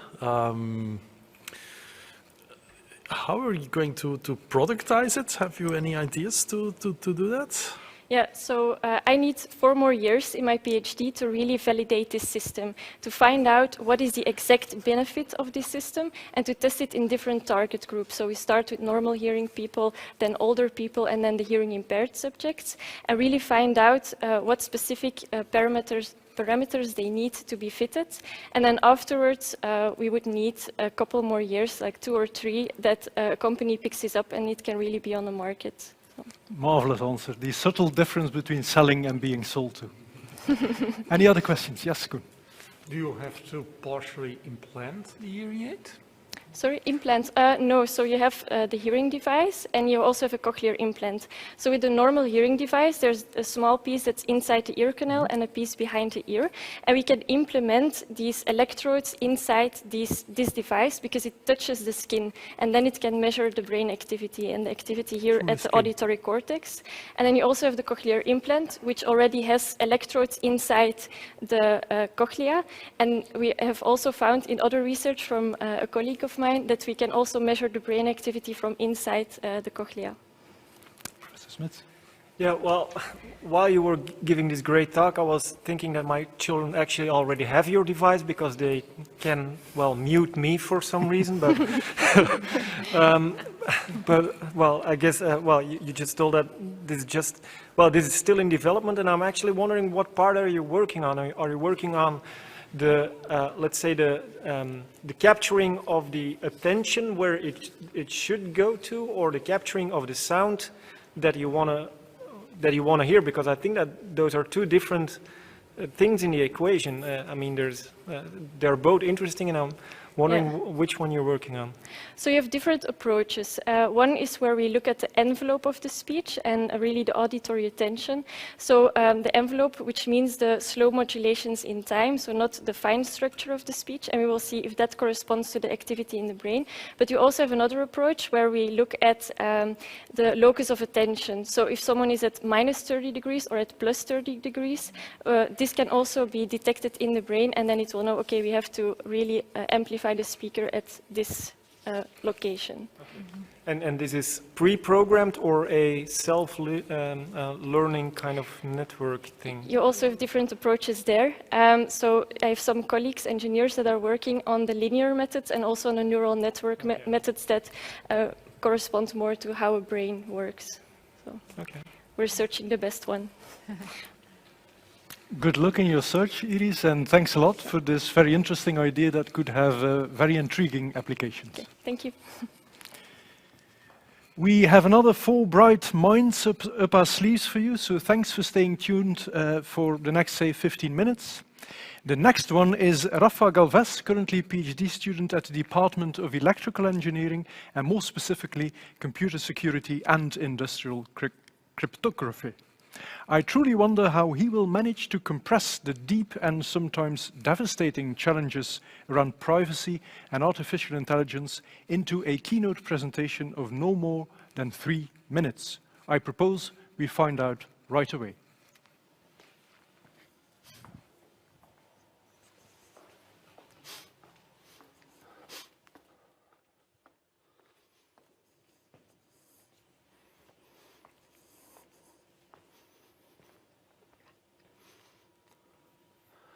I cannot imagine how this pandemic would be without modern technology. No Netflix, no video calls, no teleworking. Oh, and no Corona alert. Technology is here to help, and I'm proud to be part of that revolution. But honestly, I want more. I want smart assistants that help my children learn better from home, or that answer questions about health or politics without telling Google or Amazon about everything we say. Yes, I want artificial intelligence, but smart enough to respect our privacy. We all know that privacy is important. Oh my God, I'm having a blackout. Privacy is contextual. And but just explain what you were about to say to me. Corona Alert is a great example of a technology that is really helpful and takes privacy seriously. My research group helped to make it real, precisely because privacy is very important in contact tracing. And we should do the exact same thing as it comes to artificial intelligence. Privacy is contextual. Belgians don't go around talking about money in the streets. That's just inappropriate. But they do discuss financial matters with their banks. Depending on the social context, it is fine to share some personal information. Why? About what? With whom? Well, as a society, we agree on our own norms and values to answer these questions and teach our children about them. The problem is that humans actually ask these questions, but algorithms don't. Trying to show a smart assistant how to respect privacy, I found out it takes a crucial extra step. It's not enough to make it aware of our privacy norms, but also its engineers need to comply with them. That way, they need privacy engineering methods to respect our norms and values in the user social context. Only then they will be able to show the assistant how to respect privacy. Because if we want artificial intelligence to integrate with us in our society, it needs to respect the norms and values of our world. Engineers are in the right place to do so, but they need to start from the very beginning by respecting privacy themselves. Thanks a lot for that, Rafa, and indeed, I think you touch upon a very delicate and difficult subject. Privacy is contextual. I think this is a topic that relates to all of us, but I'd like to start with Robin maybe, to hear your reflections on the topic and the contribution of Rafa. Oh, thank you for your presentation. It is a topic that I also have wondered about in the past. So one of the questions that keeps coming up in those kind of discussions is, how do we convince the big players who are making a lot of money on not respecting our privacy to shift to a different kind of model? Well, there are two sides of this story. On one side, indeed, there are the big players that are dominating the market. For them to take advantage of this kind of technologies, they need to find good applications where they can actually make money out of them. And I'm thinking, for example, of applications where they are very regulated and they cannot just enter with applications that are normally developed. Markets like healthcare, like politics, markets where they can leverage these privacy-preserving methods to make their case in business. There's, of course, another side of the story of incumbents that want to defy these big players. Those are the really interested players in these kind of technologies, because they can start from the very beginning by aligning themselves to the user social context and their ends, values, and purposes. Because for Google, it's very difficult to suddenly change their business model from publicity advertising to serving the education market. But for a small startup that is just beginning, it's very easy to cater to that market and align very well with all the social context. So I think that's the upside of this story. Okay. Thank you. Koen, this is a topic with a clear, I think, societal dimension as well. So I'd like to hear your How do you make engineers from a startup to respect the privacy? How do I, sorry? How do you persuade the engineers working on a startup to respect privacy from the beginning? Well, normally we try to spin privacy as a way to achieve trust in the market. So when you have a market, for example, like education, where schools are very well situated, they will not just install any application. If you want to convince them that you are the one to serve them better, instead of Google or Facebook or Amazon, that we all know their practices, you need to convince them. And if you show that you know about privacy and you know about how to respect their ends, their values, and their norms, then it will be easier to cater that market. And then you go market by market, pointing to sensitive context where your methods are very valuable and gain you trust from the users. We had a speaker earlier, Rafa, that gave a very compelling but also frightening presentation on just how much data that we emit. So it makes me wonder, when you are now talking about privacy, whether we still have a choice. If I want to participate to the connected society and be a part of this Internet of Things, do I still have a choice on the security of my data and the privacy? Yeah, indeed. That's a very good question. So there in the market are a lot of applications that are already trying to implement these privacy by design principles. For example, in the instant messaging case, we all know WhatsApp, but there is also Signal that applies very hard crypto to hide all the data and even some kind of metadata from them. So as a user, you have a choice. You can move to those applications, but it is hard to move away from network effects. Yes. So somebody has to start from somewhere. Yeah. The thing is that there needs to be some alternative that the users can install. For example, in the smart assistant world, there is no alternative. You have Alexa, you have Google Home, Google Assistant. You have no alternatives. Somebody needs to come up and say, here you are. You can use this for these specific applications in your school, doing homework at home, or answering questions about politics when lectures are coming up. Yeah. Thanks a lot, Rafa, for bringing this very hot topic to the attention of our jury. Yeah, thank you very much. We are now starting the final countdown with 3 candidates left, which each have, again, 3 slides and no more than 3 minutes to convince our jury and to entice you at home as well in casting your vote later tonight.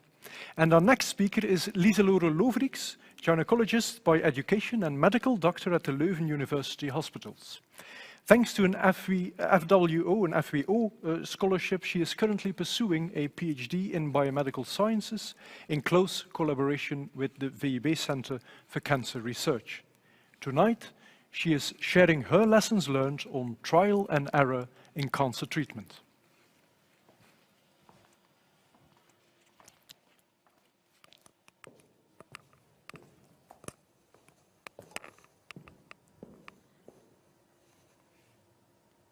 We all know the one-size-fits-all socks. It's nice and easy. You don't need to try them on. Even while we're all unique, chances are high they will fit.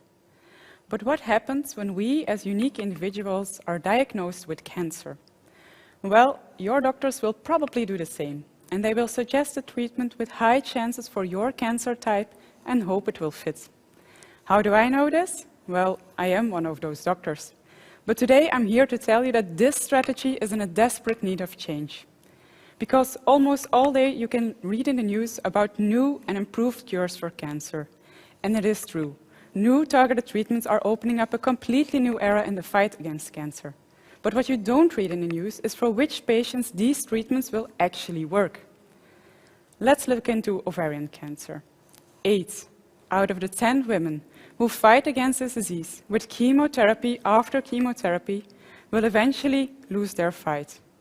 And we all recognize a long list of side effects from chemotherapy, going from hair loss to nausea, vomiting, tiredness, and so on. But thanks to new, more targeted pills, we can suppress this aggressive disease longer with a few pills a day, and we can extend the time between these terrible chemotherapies. Not only do these pills have less side effects, they also give us a chance of beating the disease once and for all. Sounds amazing. But these pills only work in half of our patients. And the problem is that we don't know upfront for who this will work. Well, here is where I come in.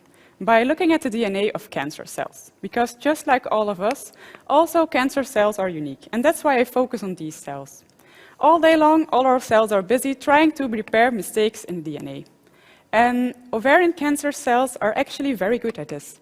They keep on growing by repairing all these mistakes. But the more mistakes there are in a cell, the more vulnerable the cell gets for extra damage. And in my research, I give the mistakes in the DNA a score.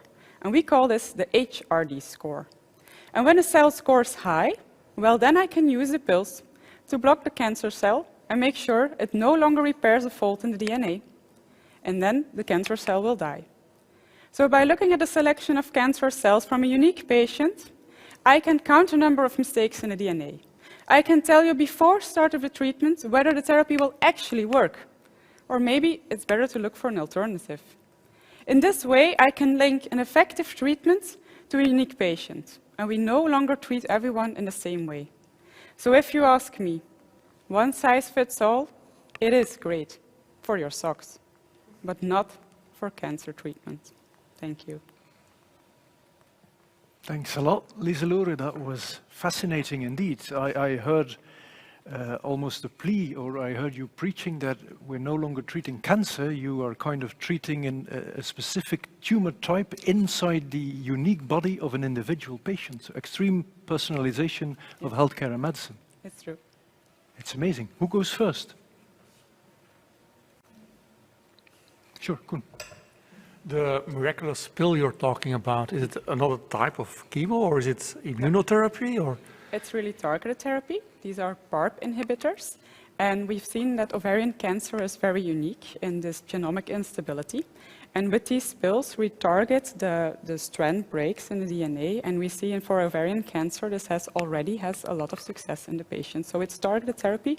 If I explain it to the patients, I tell them, yes, it looks like a chemo pill, because also your white blood cells will go down, but the side effects are very much less than the ones that you expect from chemotherapy. So they're better tolerated, and you can use it at home every day with hopefully less side effects. Unfortunately, the problem of this target therapy, I know it sounds nice, but it's still very expensive. And that's also the reason that we look into patient selection to make it more approvable for our healthcare system as well. So do I understand correctly that the pill is tailored to the individual patient? No, we select the patients who have a better chance in responding. Yes. So the pill works exactly the same for every one of us, but I look for the specific hallmarks in the DNA to make sure that you are the right patient for this pill. Yeah. Okay. What percentage of ovarian cancer patients are you talking about? The SOC figure kind of gives an indication of this is the percentage that you can treat with this specific I know therapy? very specifically. So every year in Belgium, we have 800 women who fight against ovarian cancer. As you heard, a lot of them will eventually lose the fight. We know that these pills really work in 50% of the patients. But currently in Belgium, the reimbursement criteria tell you that you need to have a BRCA mutation, which is only present in 1 out of 4 of our patients, so 25%. But I know from the research that actually 1 out of 2 patients can be treated with this pill. And this is by measuring the HRD score, which is why I'm designing the HRD test.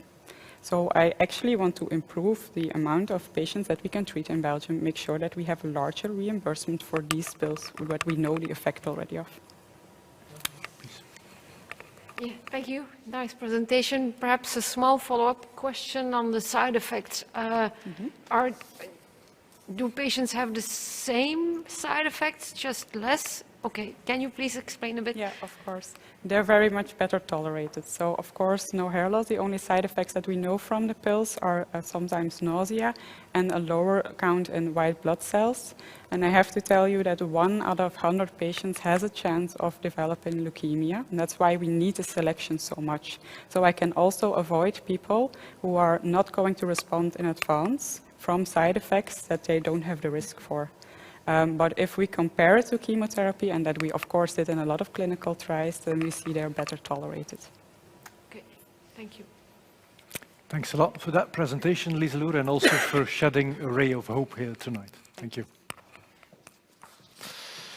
Well, that brings us already at 13 inspiring, exciting and convincing pitches. Tough competition and 2 more to go. Nicolas Leenaerts is PhD student at the Department of Neurosciences and a resident of psychiatry as well. I have a faint feeling I may need to change my plea to guilty in exactly 3 minutes, since Nicolas will be breaking the wall of binge behavior.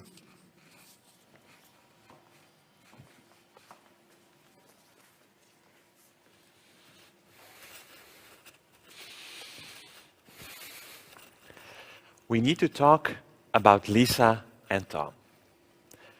Lisa is a 21-year-old student.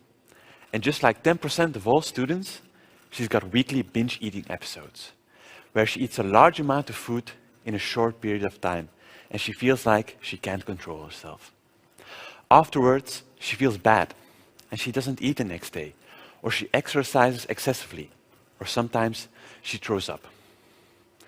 Lisa has got bulimia nervosa, which is a psychiatric disorder with the lowest quality of life and one of the highest mortality rates of all psychiatric disorders.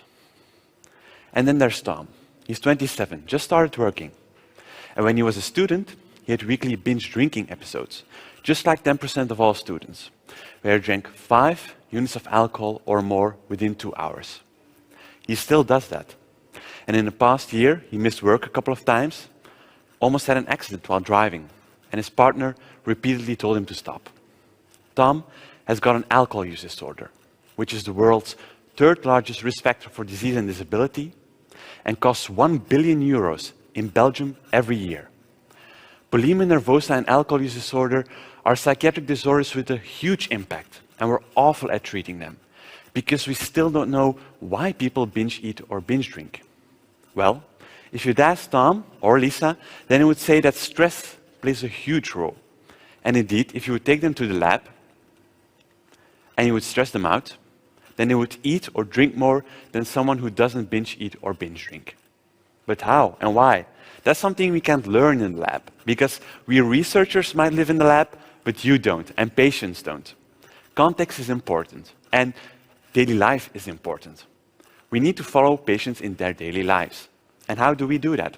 Well, we just let Tom and Lisa live their lives, at work, at home, with their partner, alone, or with friends.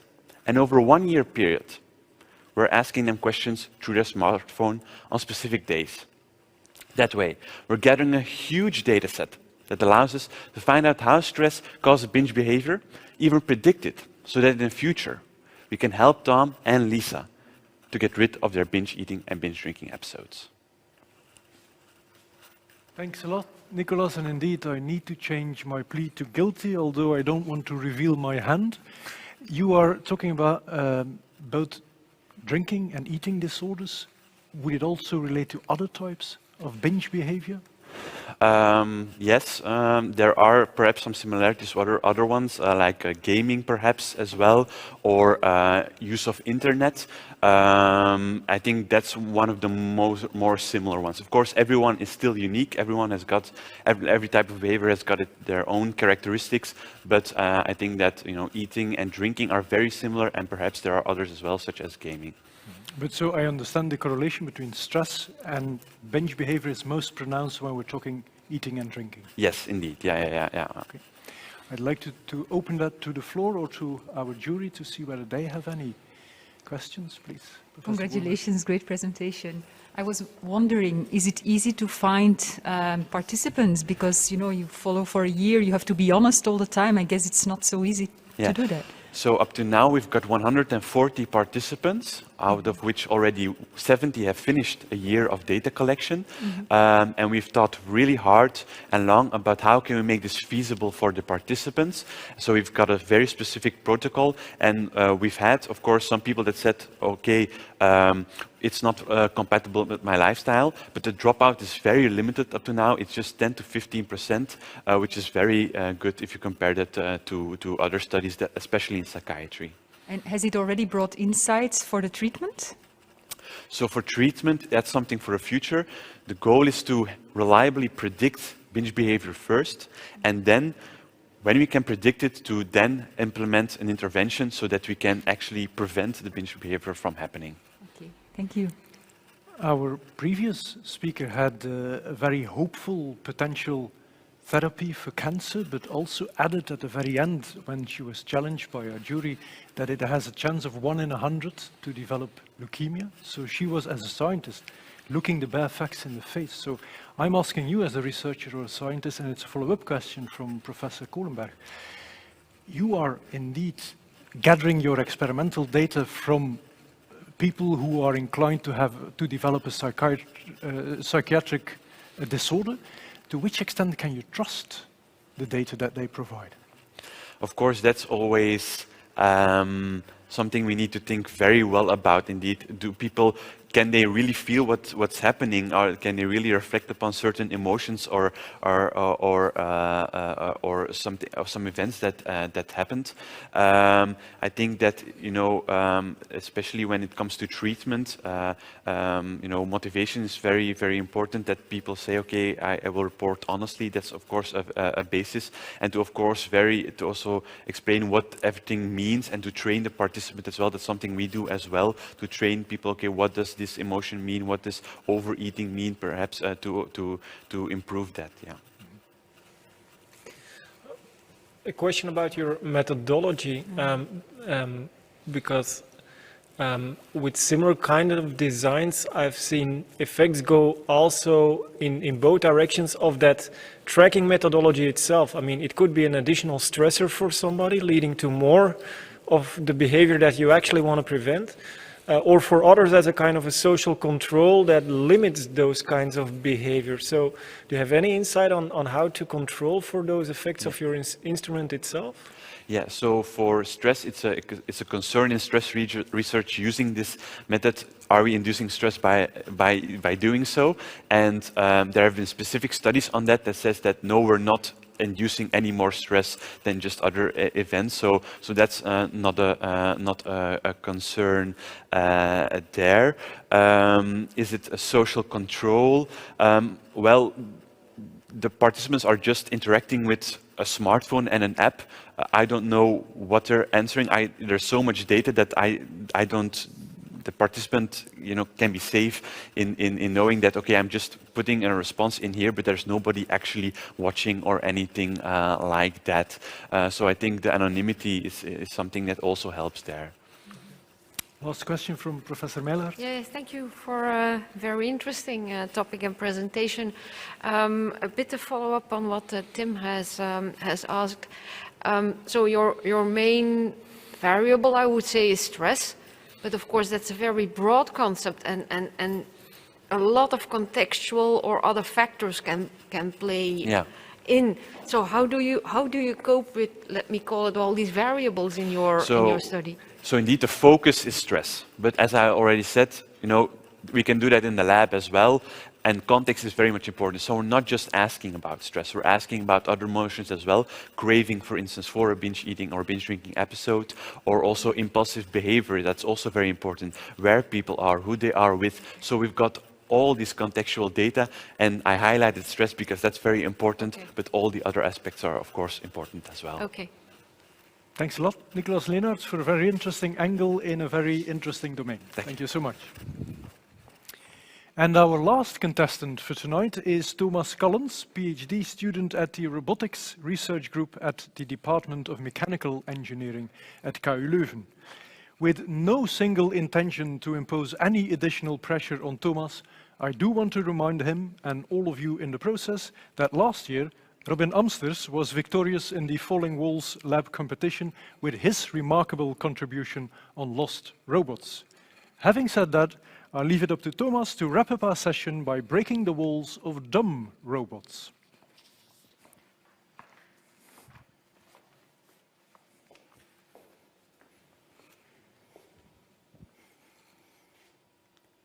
Most of us tend to underestimate how smart we really are.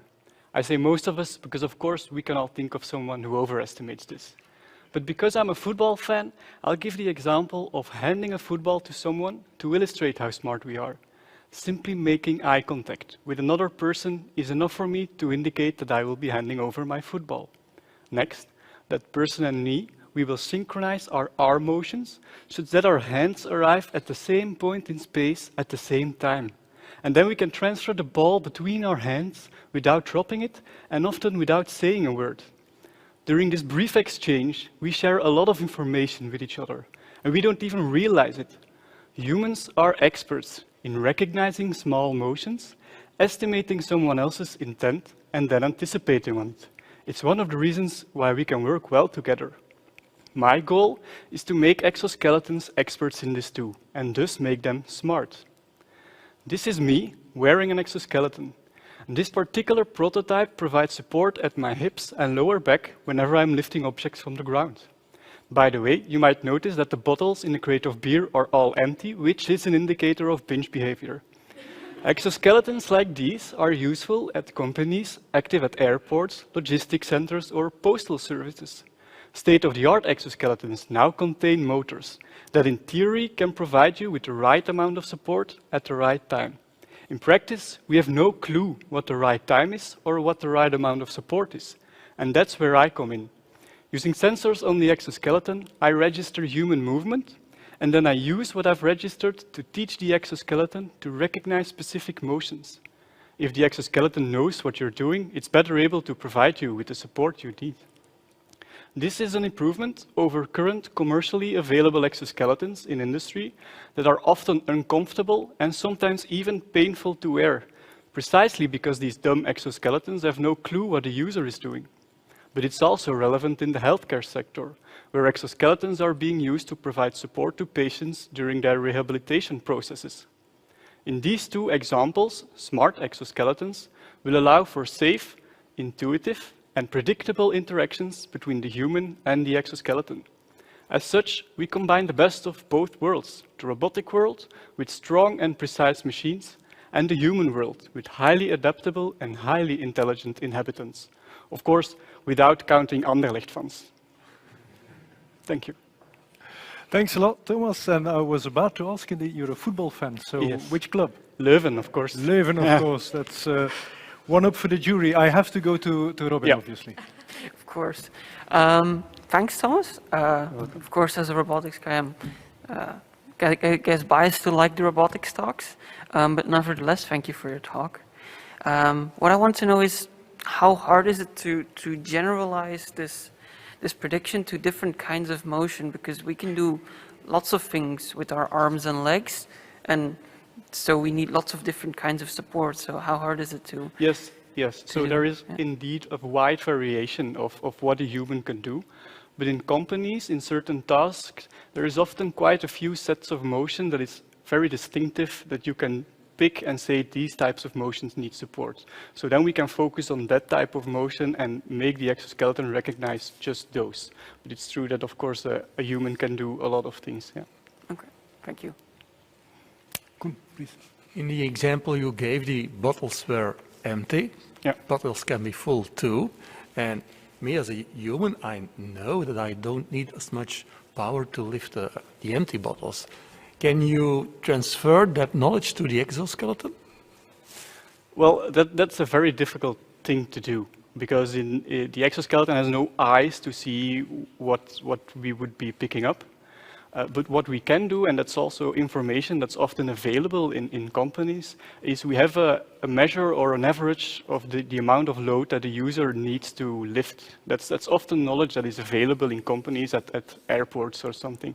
And then we can take that into account so that the exoskeleton can provide on average the amount to make lifting objects safe. Yeah. Do we have one final question or remark for tonight?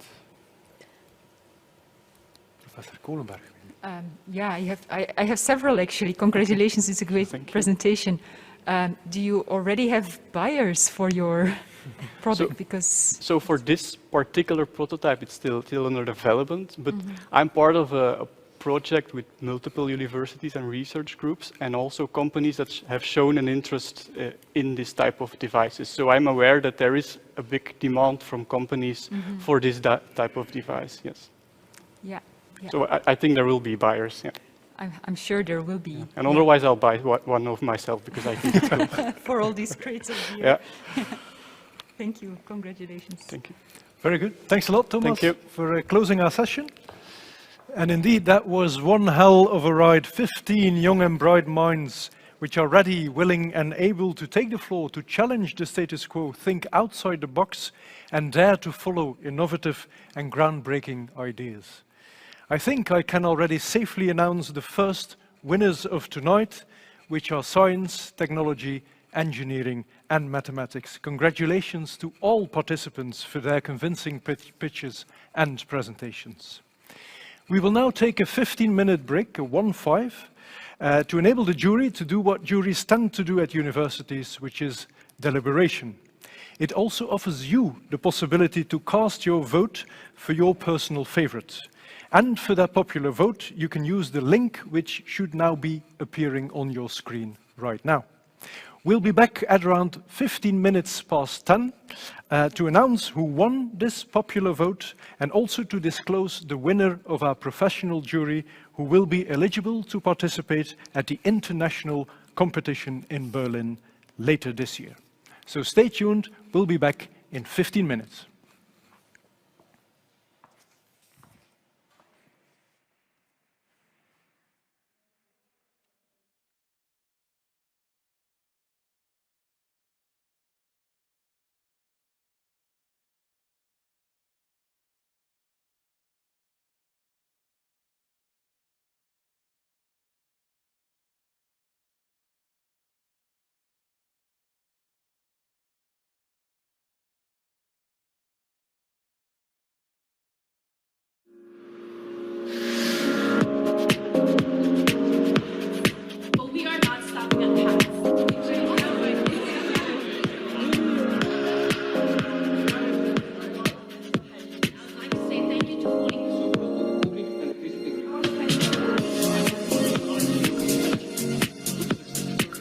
intense. That's how it was. 3 minutes was shorter than you think it is.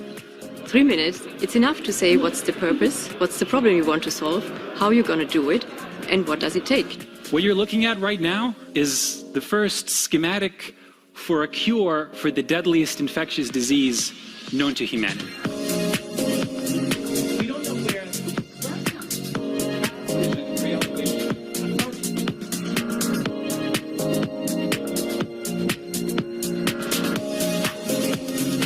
I talk a lot, so at different presentations I see myself running beyond time. So the participation has helped me learn how to carve my story and present it in a pitch form in a very short time. Thank you very much. I really fell in love with this event because it brings together all the great minds on one stage.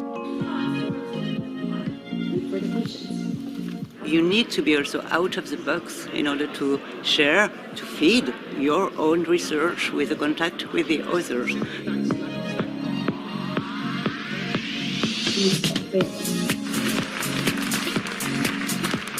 I hope that the future sees more collaborative efforts like this, where people come together, bring in different strengths, and fusing those together to solve complex problems. And science will be key to that journey.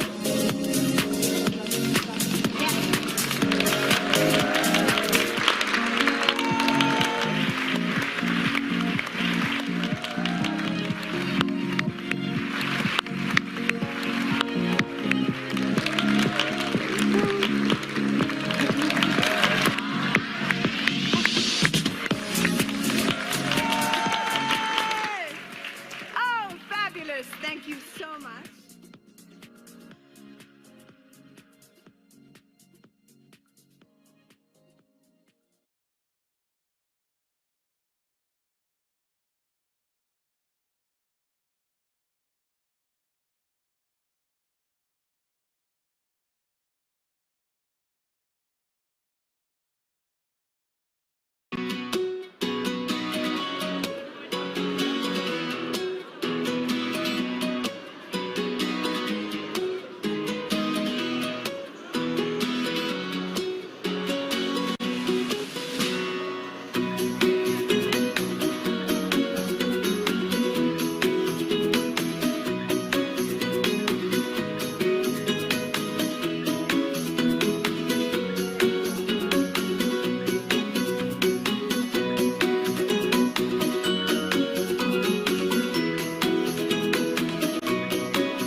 Gaat dat hierin komen?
Well, that brings us almost at the end of the Falling Walls Lab Leuven 2021 edition, and I cannot help to feel both surrounded and outsmarted, because I have all candidates backing me up here, eager obviously to discover who won the contest.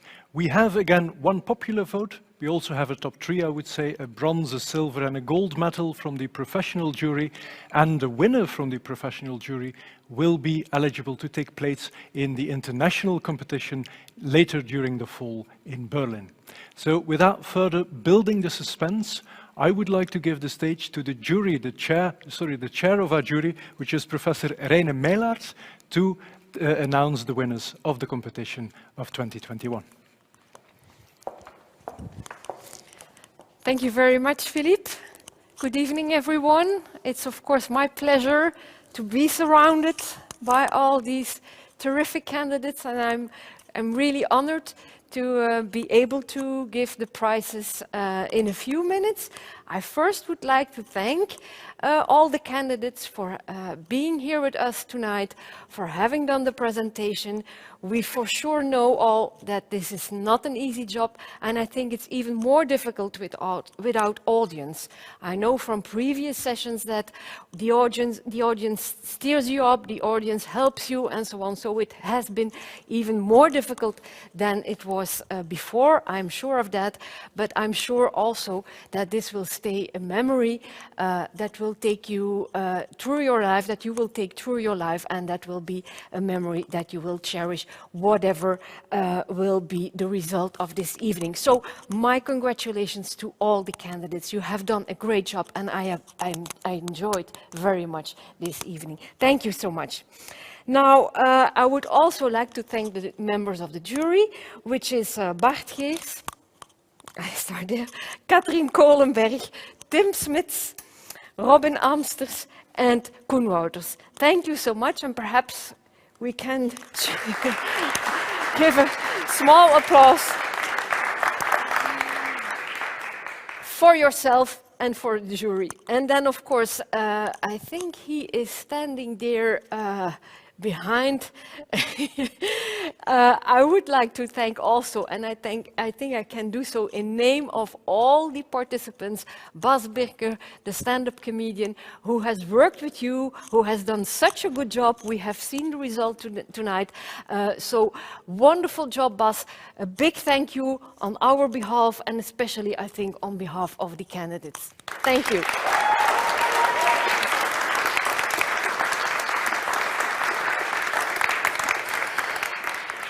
A warm thank you also to Philippe, who really has done a very good job in presenting in a very original way, I think, the candidates and bringing the whole evening to a good end, good start and good end, I should say, tonight. So thank you very much, Philippe. Wonderful job also.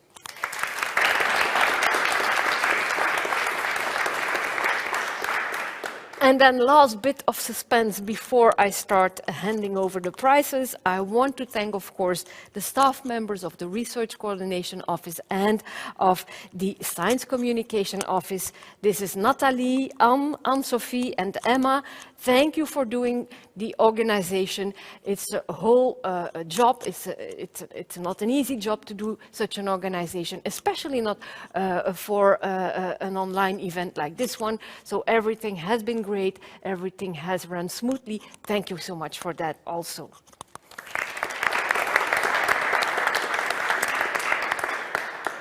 And of course, my thanks to the audience who is there and not there. But anyway, we have felt your presence this evening. The candidates have felt your presence. Thank you for following us from your home, I suppose. Thank you for being there still in this online event. So now, without further ado, I have the pleasure to hand over the prizes, and we start, as you have said, Philippe, with the bronze medal, the third place.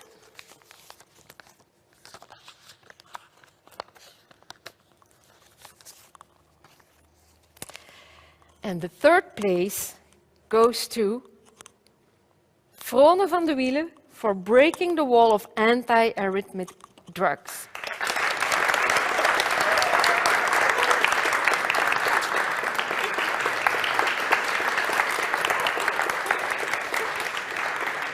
Alsjeblieft. En een mooie tekening. Dank u wel. Alsjeblieft, gefeliciteerd. Dank u wel. Congratulations, Vrome. Now, silver medal.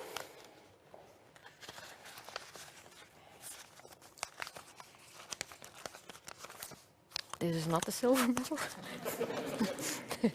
This is the silver medal. So, second place goes to Frederik van der Veken for breaking the wall of wave computing. Alsjeblieft. Gefeliciteerd. En dat is een tekening hoor. Congratulations. And now, what they call the moment suprême. First place, gold medal, going to Berlin. Tatjana Geukes for breaking the wall of tissue donation.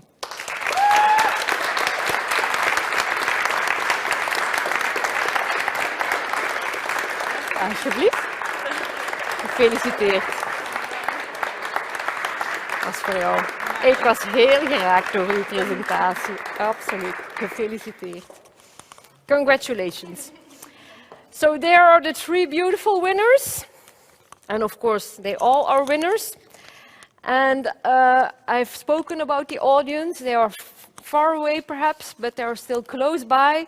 They had the opportunity to vote for the favorite candidate. And I have the pleasure now to hand over the audience award going to, and this is almost a tradition, going to Tatjana Geukes.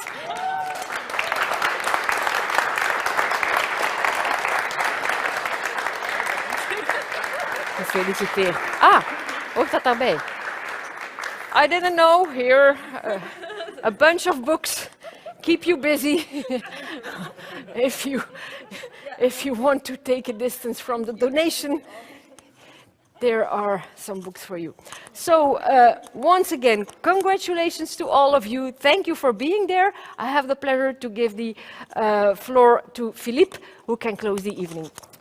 Thanks, Professor, and I can only add that it has been both my pleasure and my privilege to host you tonight with so many inspiring presentations, so many young and bright minds. I must admit, I feel young again and smart for once.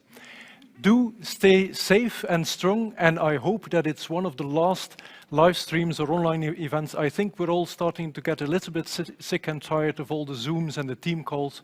So I'm hopeful that if we stay in our own homes for a little bit longer, then after summer we can meet and greet again, and we can finally discover that people have also legs and also feet. Have a good night, thank you, and see you soon.